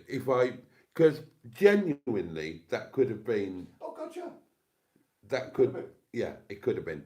And the fact that I was prepared to sit in the passenger seat and not insist on driving and not just get out and walk, cling it onto the cliff edge, that says something. But no, I didn't soil my pants. But yeah, I'll be honest, that was frightening. Not terrifying, out of control. Otherwise, I would have got out and done something else. But I'd love to go. I'd love to do the road on Google Maps the other way, and just start it and see. Work out where the hell it goes to. No, but I'd like to start it where it's got that name. When it's got a name, it's obviously a proper road. The bit we drove down a proper road, a proper name, and it ends on another road, which I think is even worse than what we drove down. I don't believe that those two things match up. All the bits, I can't remember what it was called now, and I can't be asked to go to Google Maps to find it at the end of the something or other. But that actually ends another road. Look at the Google Maps. But yeah, but on the Google Maps thing, the bit that was named is like 2 miles away from. No, it's all the way down. It's not. The name is only on the bottom bit. It's proper Google Maps, not Apple iShouts crap. No, I looked on your proper Google Maps, and the name was only on the bit down by that other beach. We got as far as that beach. Did we ask? We were 400 feet up in the fucking air. Yeah, there's a rambler down the beach. Yeah, that's not the beach. We should have gone down the beach. Should have walked down there. It's only a mile. Yeah, that rambler down to the beach, that was not the Playa de la Fred West or whatever the hell they called it. Something or other. I'm going to dedicate the rest of my life to finding there was a derelict property with a rusted out 40-year-old. Go back tomorrow if you want, when it's raining. Can I drive? Hell no. There's a story there, and I want to know what the story is. I'm curious myself now. Yeah. Right, everybody's kind of buggering off at this point, which is fair enough because it is. We've got 75 viewers. Yeah, it's awfully late, so I'll bugger off, matron. Can't wait to find out if he survived.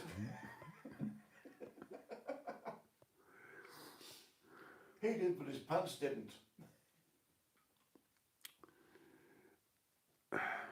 Right, probably start saying your good night, darlings, because Hubnut would have been up there and took in no time. Bloody hell, Took would never have got up there.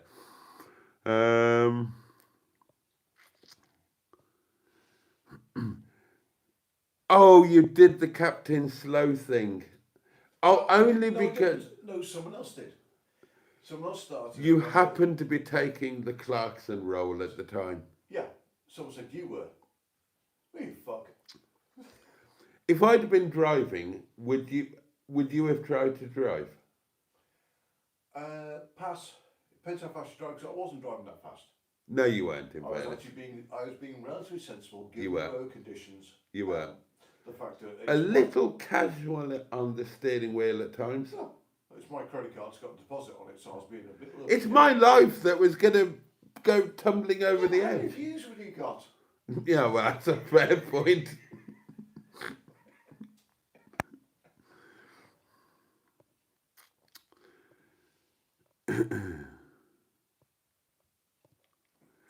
Oh, everybody's already saying good night, so fair enough.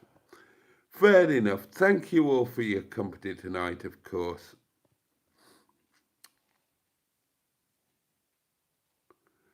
Oh, yeah, Crib Gork, that's... Oh, there we are. There we are. Okay, well, we've caught up with the comments. We've been going for over 3 hours, and I've loved every minute of it, especially the ones when I was outside in the warm Spanish night air, enjoying a scented candle. So, yeah, keep saying your good night. It is that time. I'm afraid it's going to be the same tomorrow night, darlings. The same tomorrow night. A minimum of 2 hours, or if today's anything to go by, 3 hours. You haven't had a video yet. You will get day one of the Spanish adventure tomorrow at 12:12 GMT. It's uploaded. I've done the thumbnail. I just need to add a description. So you will have that at 12:12. Turned up, so you can't give up now. Who's turned up? Susie Outdoors. Oh, Sue Outdoors. Oh, hello, Sue. Only 300 watch hours to go. Oh, you'll get there very, very soon. You'll get there very, very soon. How are you, my lovely? I hope you're well. And greetings from Murcia in... Spain. Yeah, I was trying to work out which part of Spain. Mercy, you just said it. I was going to go geographical and say... I would say that Murcia is east-southeast. Yeah. Yeah. It's a region, yeah. Yeah.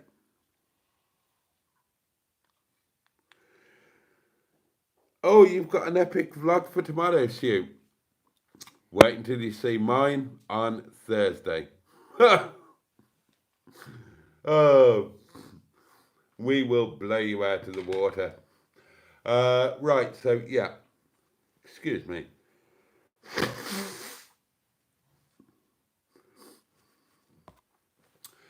So, Hugs there for Sue on that one. eh? Hugs there for Sue on that one. Oh, yes, bless her, bless her. She's a good egg, Sue. We did a joint live the other Monday, and I probably missed it. I haven't done a lot. I haven't done a lot.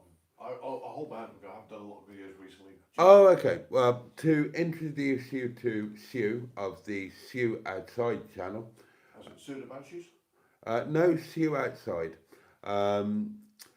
We didn't know each other. She has a YouTube channel. I have a YouTube channel. At some point in... Do you? Yeah. At some... Has anyone heard of it? No. Okay. At some point in mid to late January, I proposed to Sue. I didn't know who she was, and she certainly didn't know who I was. Have you made an assumption?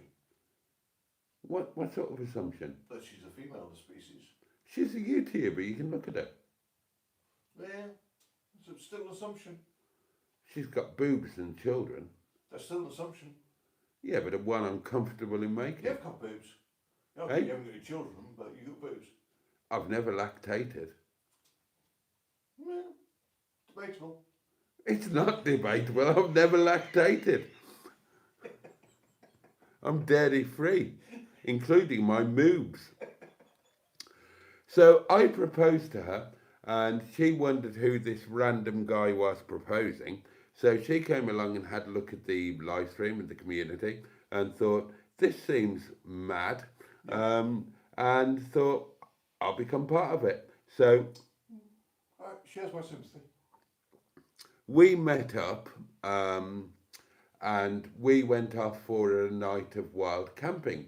Her in Neville, me in Netty. But Netty was a bit of a twat. So we ended up going back to Lickpenny, and we did a live stream from ROGERBOTTY. And she was going to stay just outside Lickpenny in Neville, but she decided in the wee small hours to go home instead, quite sensibly. And she's rather lovely. I'm quite fond of Sue, to be honest. And she's got an up and coming YouTube channel. And she's a good egg. So, there you go. I'm like a good. And I gave her Momo. For the first time ever, I cooked Momo in Netty, and Sue and I shared a very special together moment where we Momo'd each other in Netty. Together. Oh yeah, oh yeah. And she was pointing to that going, you twat. And you don't get that on Hubnut. Right. Postlethwaite Outdoors. Great bunch of lads.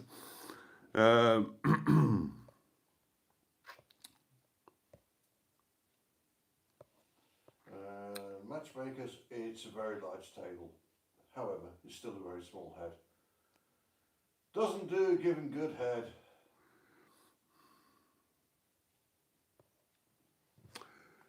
Momo. I agree. I miss Momo.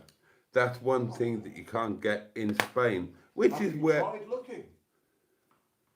Well, no, There but might be, there may be a dodgy foreign restaurant here. I'm not saying how close, but see, that's what you suggest to them. Come here, open a branch here, then you can get your visa as a working visa.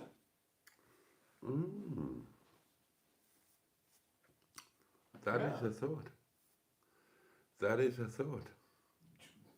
On the grounds that they need an experienced member of staff. Yeah, see, think outside the box slightly. Right then, darlings. On that note, we have been going for 3 hours and 18 minutes. And as much as I would keep going all night, and I have been known to. Oh, yes. Pete Yato, old twat. Charming. Because I understand what he's on about. So if I understand what he's on about, he's got to be old because I understand it.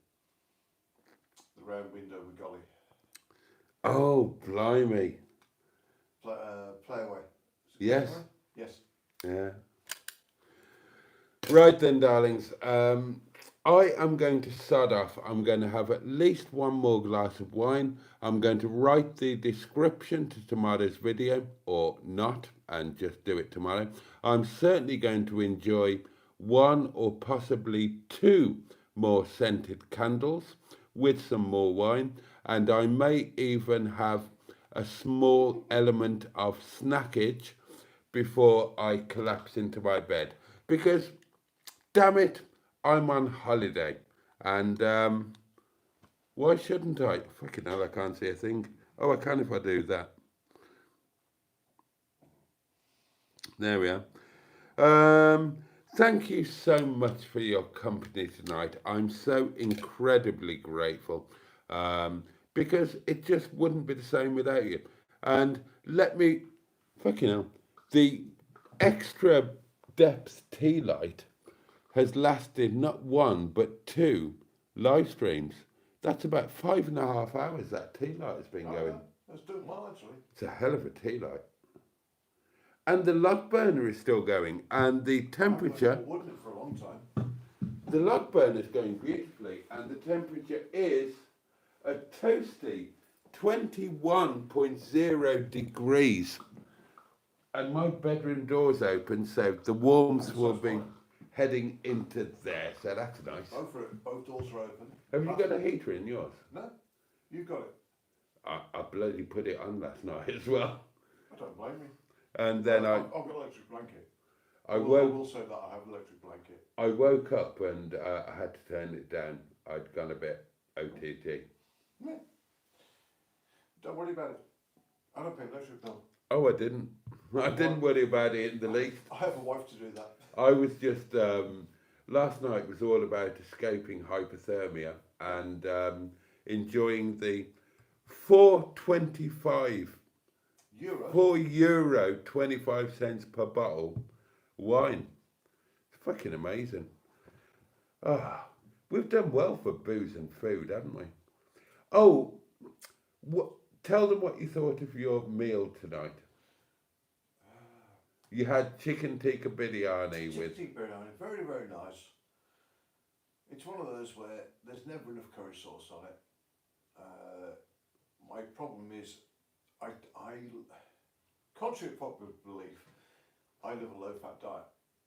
So anything that's high fat, I'm fully aware of, and people don't see it. You'll turn around and go, it's all right, it's fried rice, not a problem. And I'm going, I've got the fat on it. And that was my only issue. The meal was gorgeous. Mine was epic.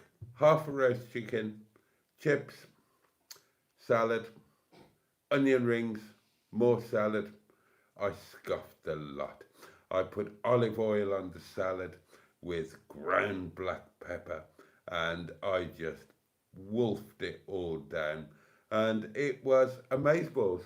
And despite the fact that I had a slice of toast for breakfast and my Catalania for my lunch, which was a smallish baguette with ham and some kind of pressed tomato into the baguette with olive oil and black pepper.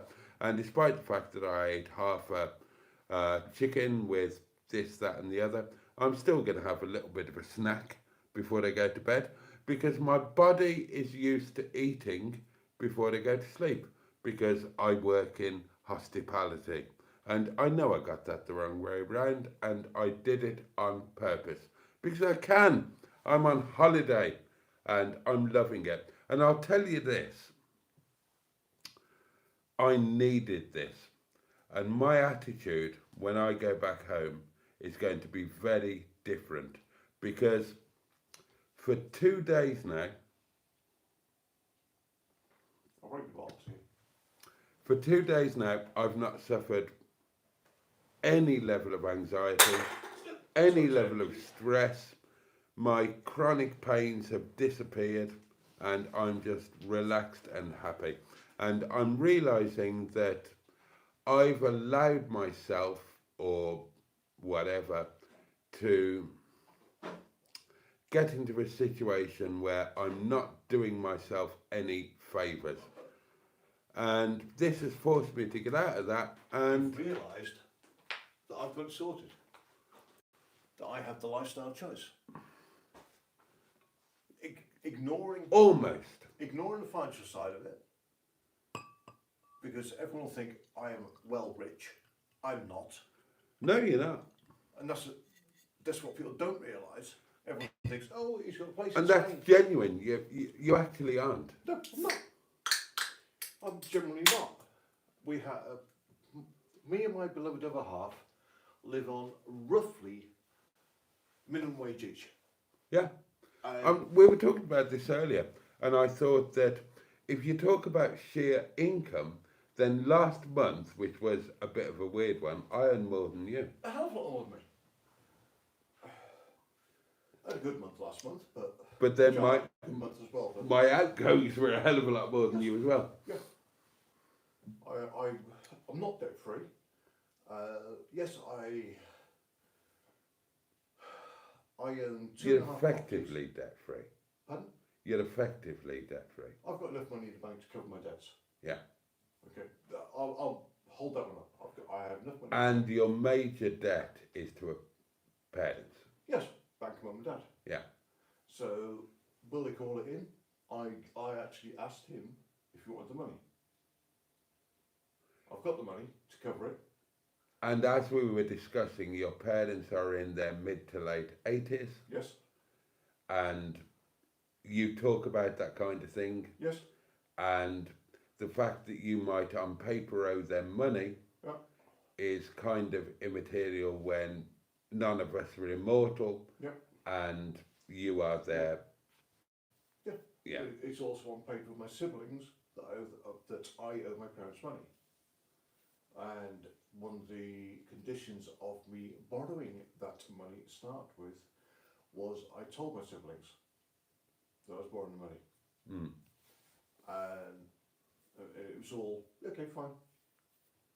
It's not a insignificant, but it's also not a significant amount of money that I borrowed. No, it's middling. Yeah. It was one of those where, conversely... I'm not sure if they can hear this, actually. I can barely hear you. God knows if they I'll can. move to the other end of the sofa. Oh, good shout. Actually, I might even move to one of my extremely comfortable chairs. Well, why not do the last 5 minutes with me? Because that one needs cleaning, but hey ho. Oh, there we go. Because I'm posh and I look after the table, even though the table costs jack all. €80, I believe. €80 for the table, yes. Yeah. Absolute steal. Compared to the fucking chair, yeah. Do you want to sit on the table or sit on the chair? Hey, what? Do you want to sit on the table or sit on a chair? Well, chair. Well, there you go then. God, they are comfortable, aren't they? Yeah, they're fabulous. They are really, really comfortable, these chairs. Oh, so where was it? Yeah, okay. I borrowed a not insignificant, but not a highly significant amount of money to purchase another abode. Simply for the simple fact to rent it out to make my life a lot more comfortable. As in, I didn't have to live with my stepson anymore because he was an arsehole. As a result of my stepson effectively being put into a position where he had to be responsible for his life, he actually did things. And he is now extremely grateful for the fact of what I did. He thought I was an arsehole at the time, and I accept that. I was. I haven't changed. I was before that and I was after that, but... At least you're consistent. Yes. Your assholery is of a consistent nature. Yeah. But it was one where I could not cope with living with him for any length of time. To be fair, I've never lived with you, but I have known you for 25 years, and you have always been an arsehole. But a wonderful one. That's in a good way. As I've just put on there somewhere, I would take the piss out of you. I'll take the piss out of everyone. But the people who know me know I'm going to take the piss. And give it back. Yes. It's the healthy British way of doing things, damn it. And the people who know me know there's no offence meant either way. Do you know the thing I love about you? Apart from my gorgeous looks. Yeah. No, I mean... My incredible sense of humour. My utter charm. You're an acquired taste, Kim. Oh, God, yes. No, I mean, you are fabulous. I love the fact that, apropos of nothing, when we kind of reconnected when we hadn't chatted for a while. Yeah. You went radio silent. Eh? You went radio silent. Out of the blue, you know why? Yeah. Out of the blue, you just drove 2 hours and came to the restaurant with Kim. Yeah. I love that. Because that's the kind of shit that we do. I love that. And we turn up at random places, at random times, when no one expects us to do these things.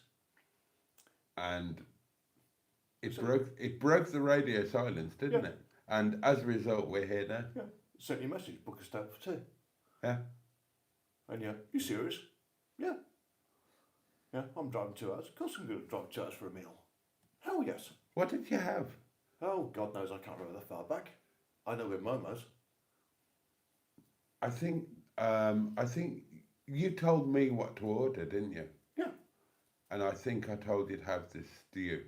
I can't answer. I can't remember. The Nepali stew. I'm sure you had the Nepali remember. stew. I know you had Momo because obviously. You've got to have Momo's. Just try them. Yeah. It's one where... No.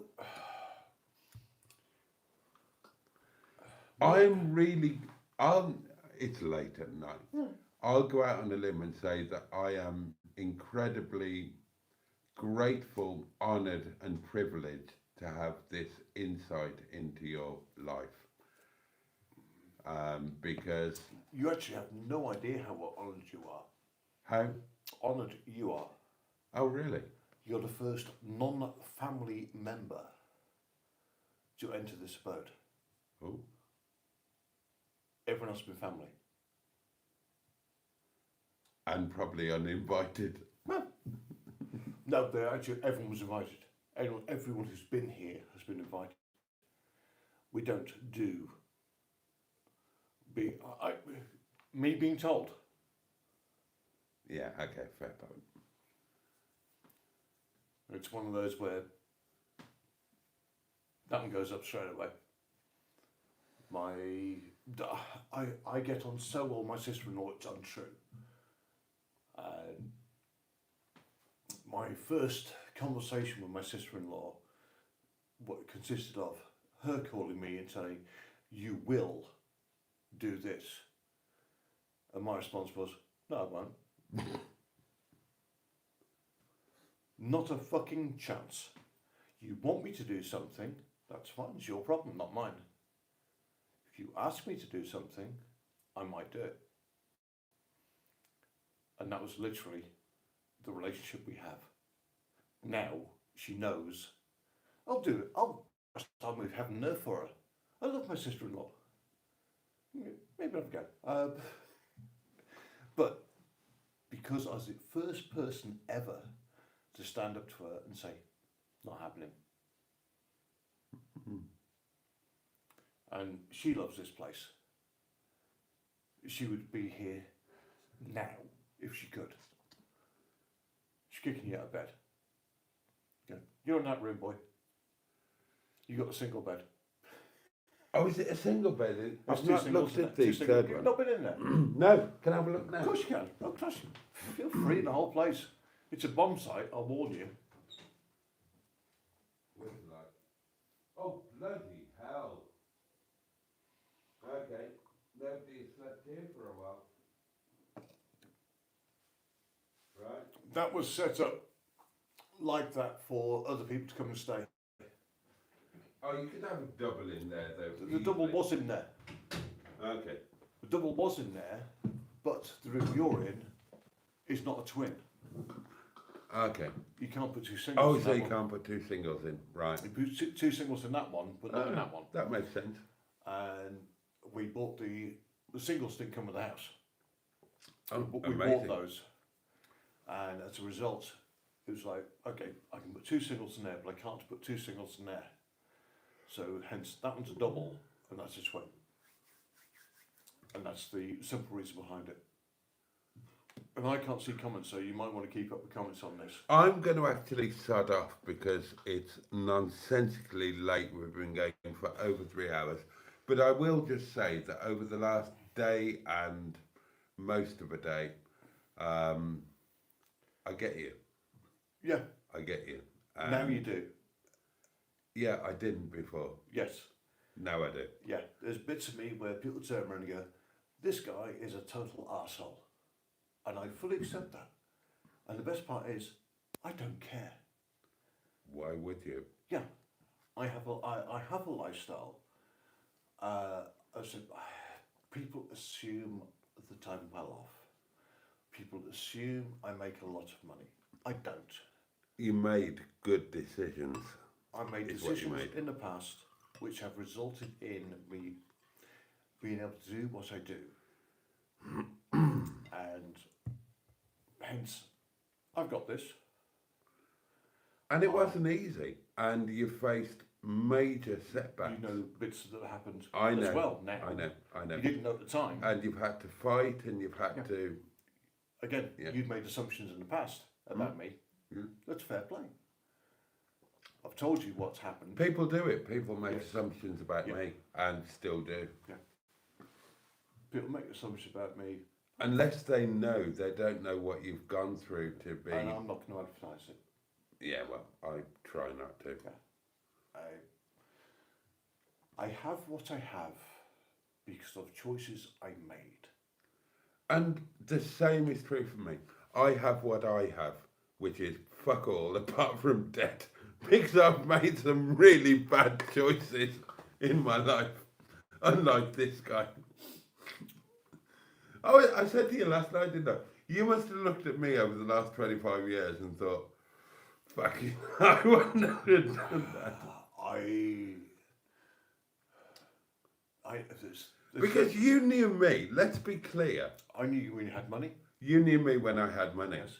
and when I was married, Yep. and when I was a parent, Yep. and when I was happy, Yep. and when I was doing all sorts of fantabulous stuff. Conversely, I also turn around and say, "Want to talk to someone?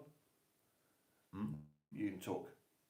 I've been down that road, and I will talk, and I'll tell you." Because you were about a year, 2 years after me at that point in time. Yeah. I said, if you want to talk, I will talk. And I will tell you is the wrong word. Advise is the wrong word. I'll give you my Relate. Yes. Relate is a good Yes. word. Because Yeah. I've been there, did that shit. I came out of it remarkably well. You did. It's what we were talking about earlier, isn't it? You And my said ex fucking hates me for it.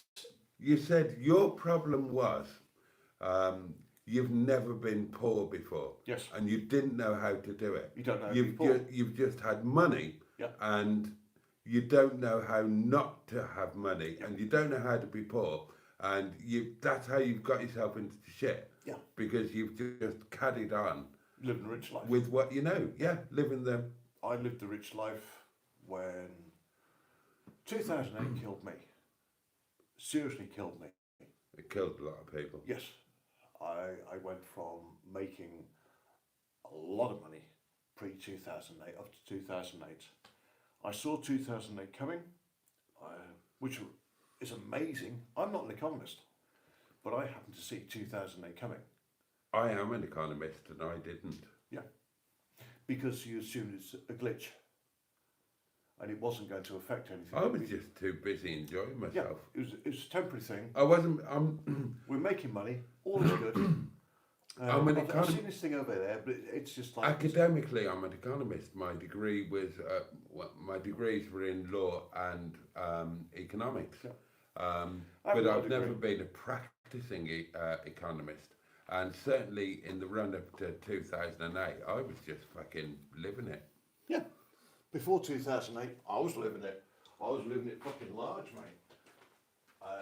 The amount of money I was making pre-2008 was stupid.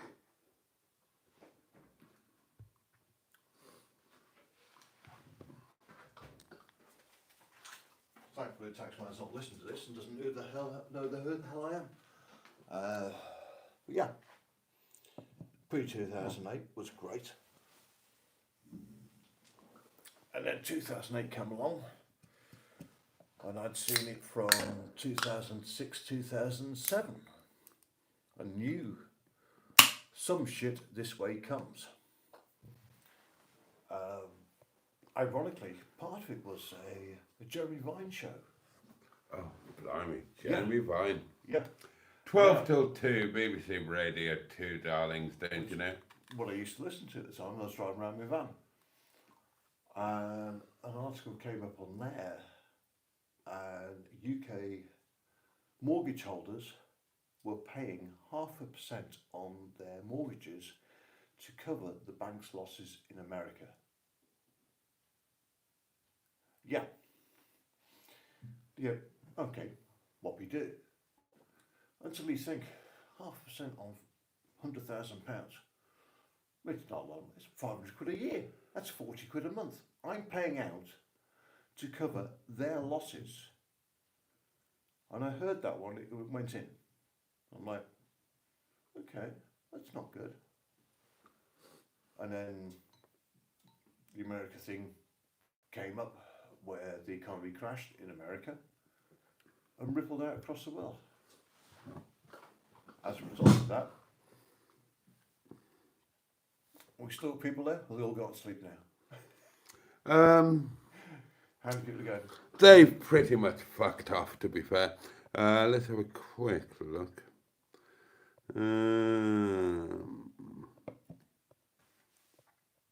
There's times when I get serious, and times when I talk about shit, and times when I just take the piss. So you pick which one do you want.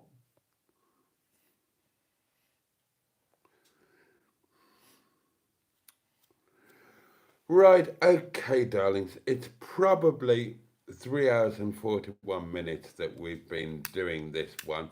Well, you haven't, because you were late. Well, I've been outside for some of it. No, you were late to start with. What do you mean I was like, oh, right, okay. It's 3 hours and 38 minutes that we've been doing this. Seriously, it's been insanely long. I'm on a kind of holiday thing. I'm relaxed. I'm not worried about anything. I'm not worried about getting up in the morning. My only concerns are to enjoy the hell out of myself and to do some nice live streams and to get you some videos. You will get the first video of the Spanish adventure tomorrow at 12:12, and the one the day after is going to be a showstopper, trust me. And tomorrow, again, believe me, I'll be trying to make another. That was curry still. Yeah, that biryani. I'll be trying to make another nice video for you before we come back to the UK on Friday afternoon, but then I've got Here. just Weather's good next week. Can we stop? even, oh God, I would. Even now, just after a few days of rest and relaxation, I've got such a different mindset about how I'm going to be when I go back home. There are other things that have happened that I need to talk to you about, but completely run out of time now. So they will be probably for when I get back to the UK and normal service resumes, which, as I say, Put in this one. Can you imagine if we went live all day? The conversations we have. How screwed up this lot will be. well, never mind how screwed up that lot be, you'd be in prison. Again. Again. Remember the things we talked about today, especially in the restaurant at lunch. For the point of the camera, there have been a number of times when I've turned around and said, are we recording? If we're recording, I'm saying nothing. If we're not recording, I'll tell you shit. Mañana. That is the truth. It is actually. Right then, darlings. Right. 3 hours and 40 minutes. Thank you, Jimmy Quinn. Long enough, in other words, because I would like to do some stuff tomorrow, but I've really enjoyed tonight. Darlings, I can't tell you. I am so grateful to all. Fucking hell, I can't say. I'm so grateful to all of you for doing this with me, for embracing my friend Paul, for embracing the journey out here to Spain, mad as it is, for going along with all of the madness, and for just being wonderful and for being there and for being you. 2 seconds.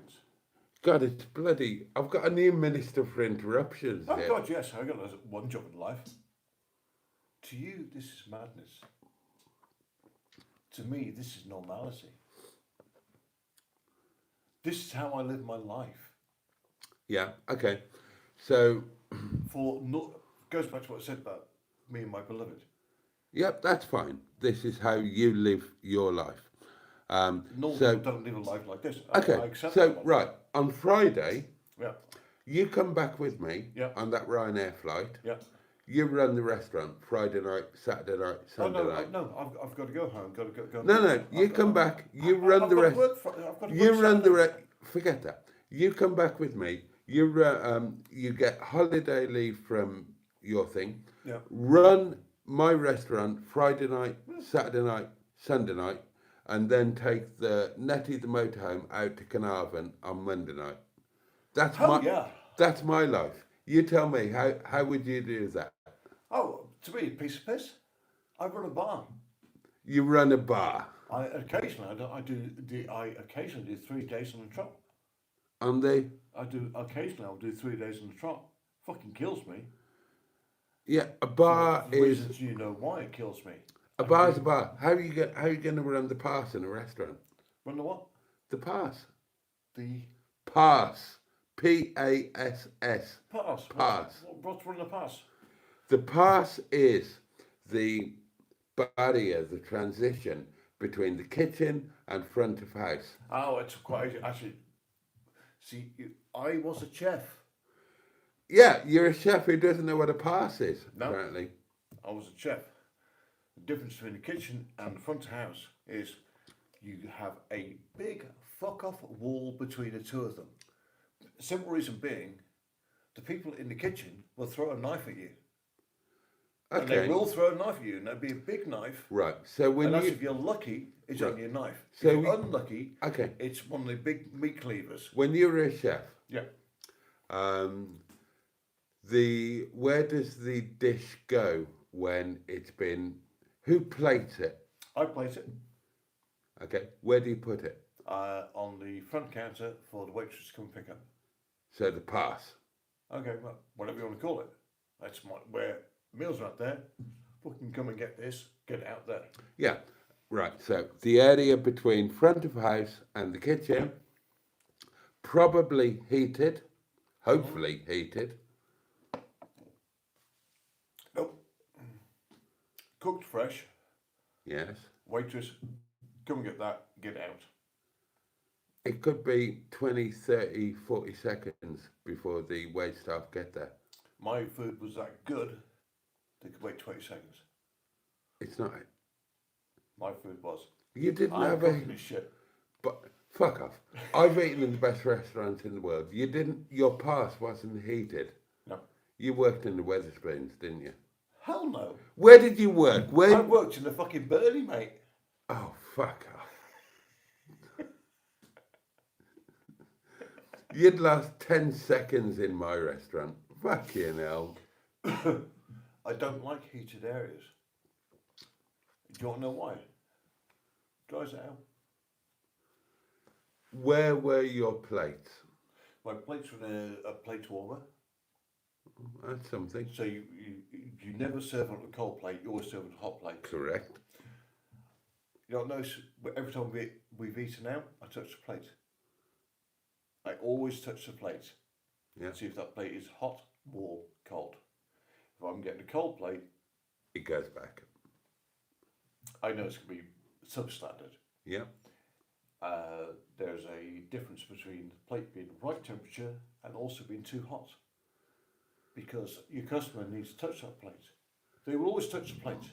The wait staff need to carry that Yes. plate and Yeah, hand you- that plate down. You've got with That's a Tea difference between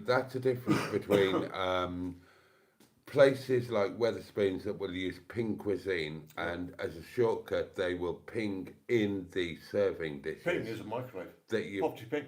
Yeah, exactly. That So Well, like that the wait staff can't handle. Okay, we're talking chef talk now, restaurant talk. All of the tableware is in a heated container, because nothing that goes out in a decent restaurant should go out in a cold element of tableware. Absolutely nothing.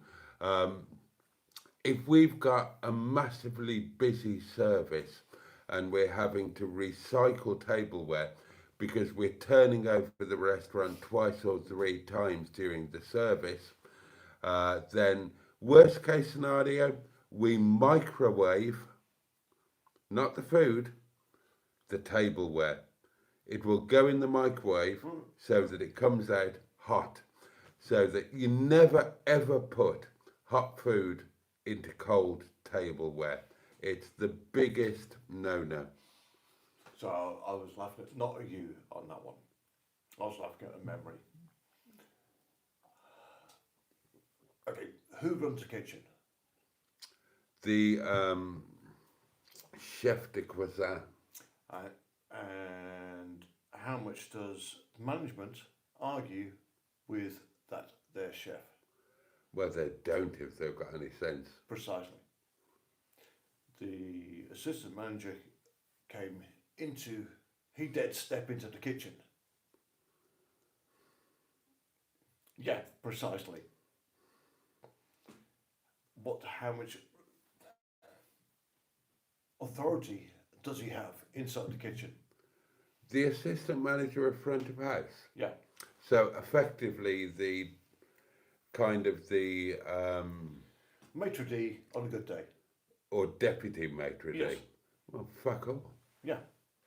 So what response do you get coming in the kitchen? Fuck off. No. Fuck right off.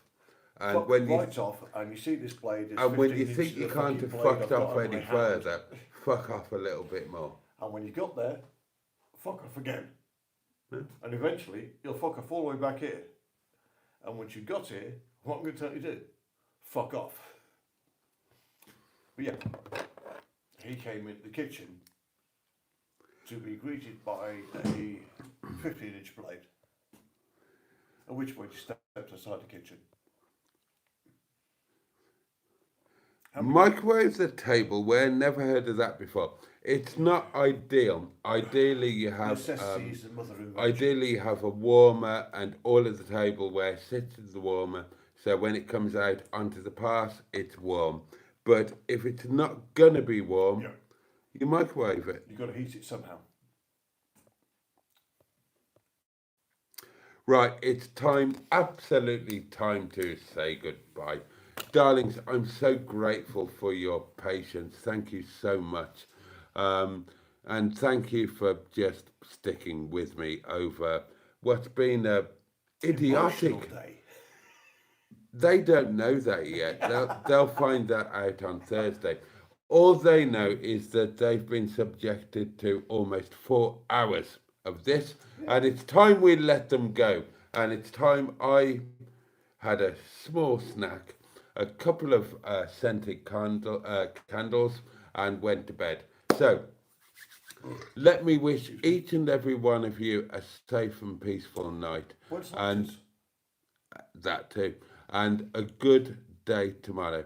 May May the new day bring you joy, may it bring you pleasure. At the very least, may it be manageable. This candle, or possibly another candle, might last overnight. will be relit tomorrow night. Same place, here in Spain. Same time, 10 o'clock local time, 9 o'clock your time. And I can't wait to see you then. Thank you so much. I can't tell you how grateful I am. And I can't wait to see you tomorrow. In the meantime, all the love in the world from me. And on that note, Pachoo. And indeed, bosh. And indeed, bosh. See you next time, darlings. Bye-bye.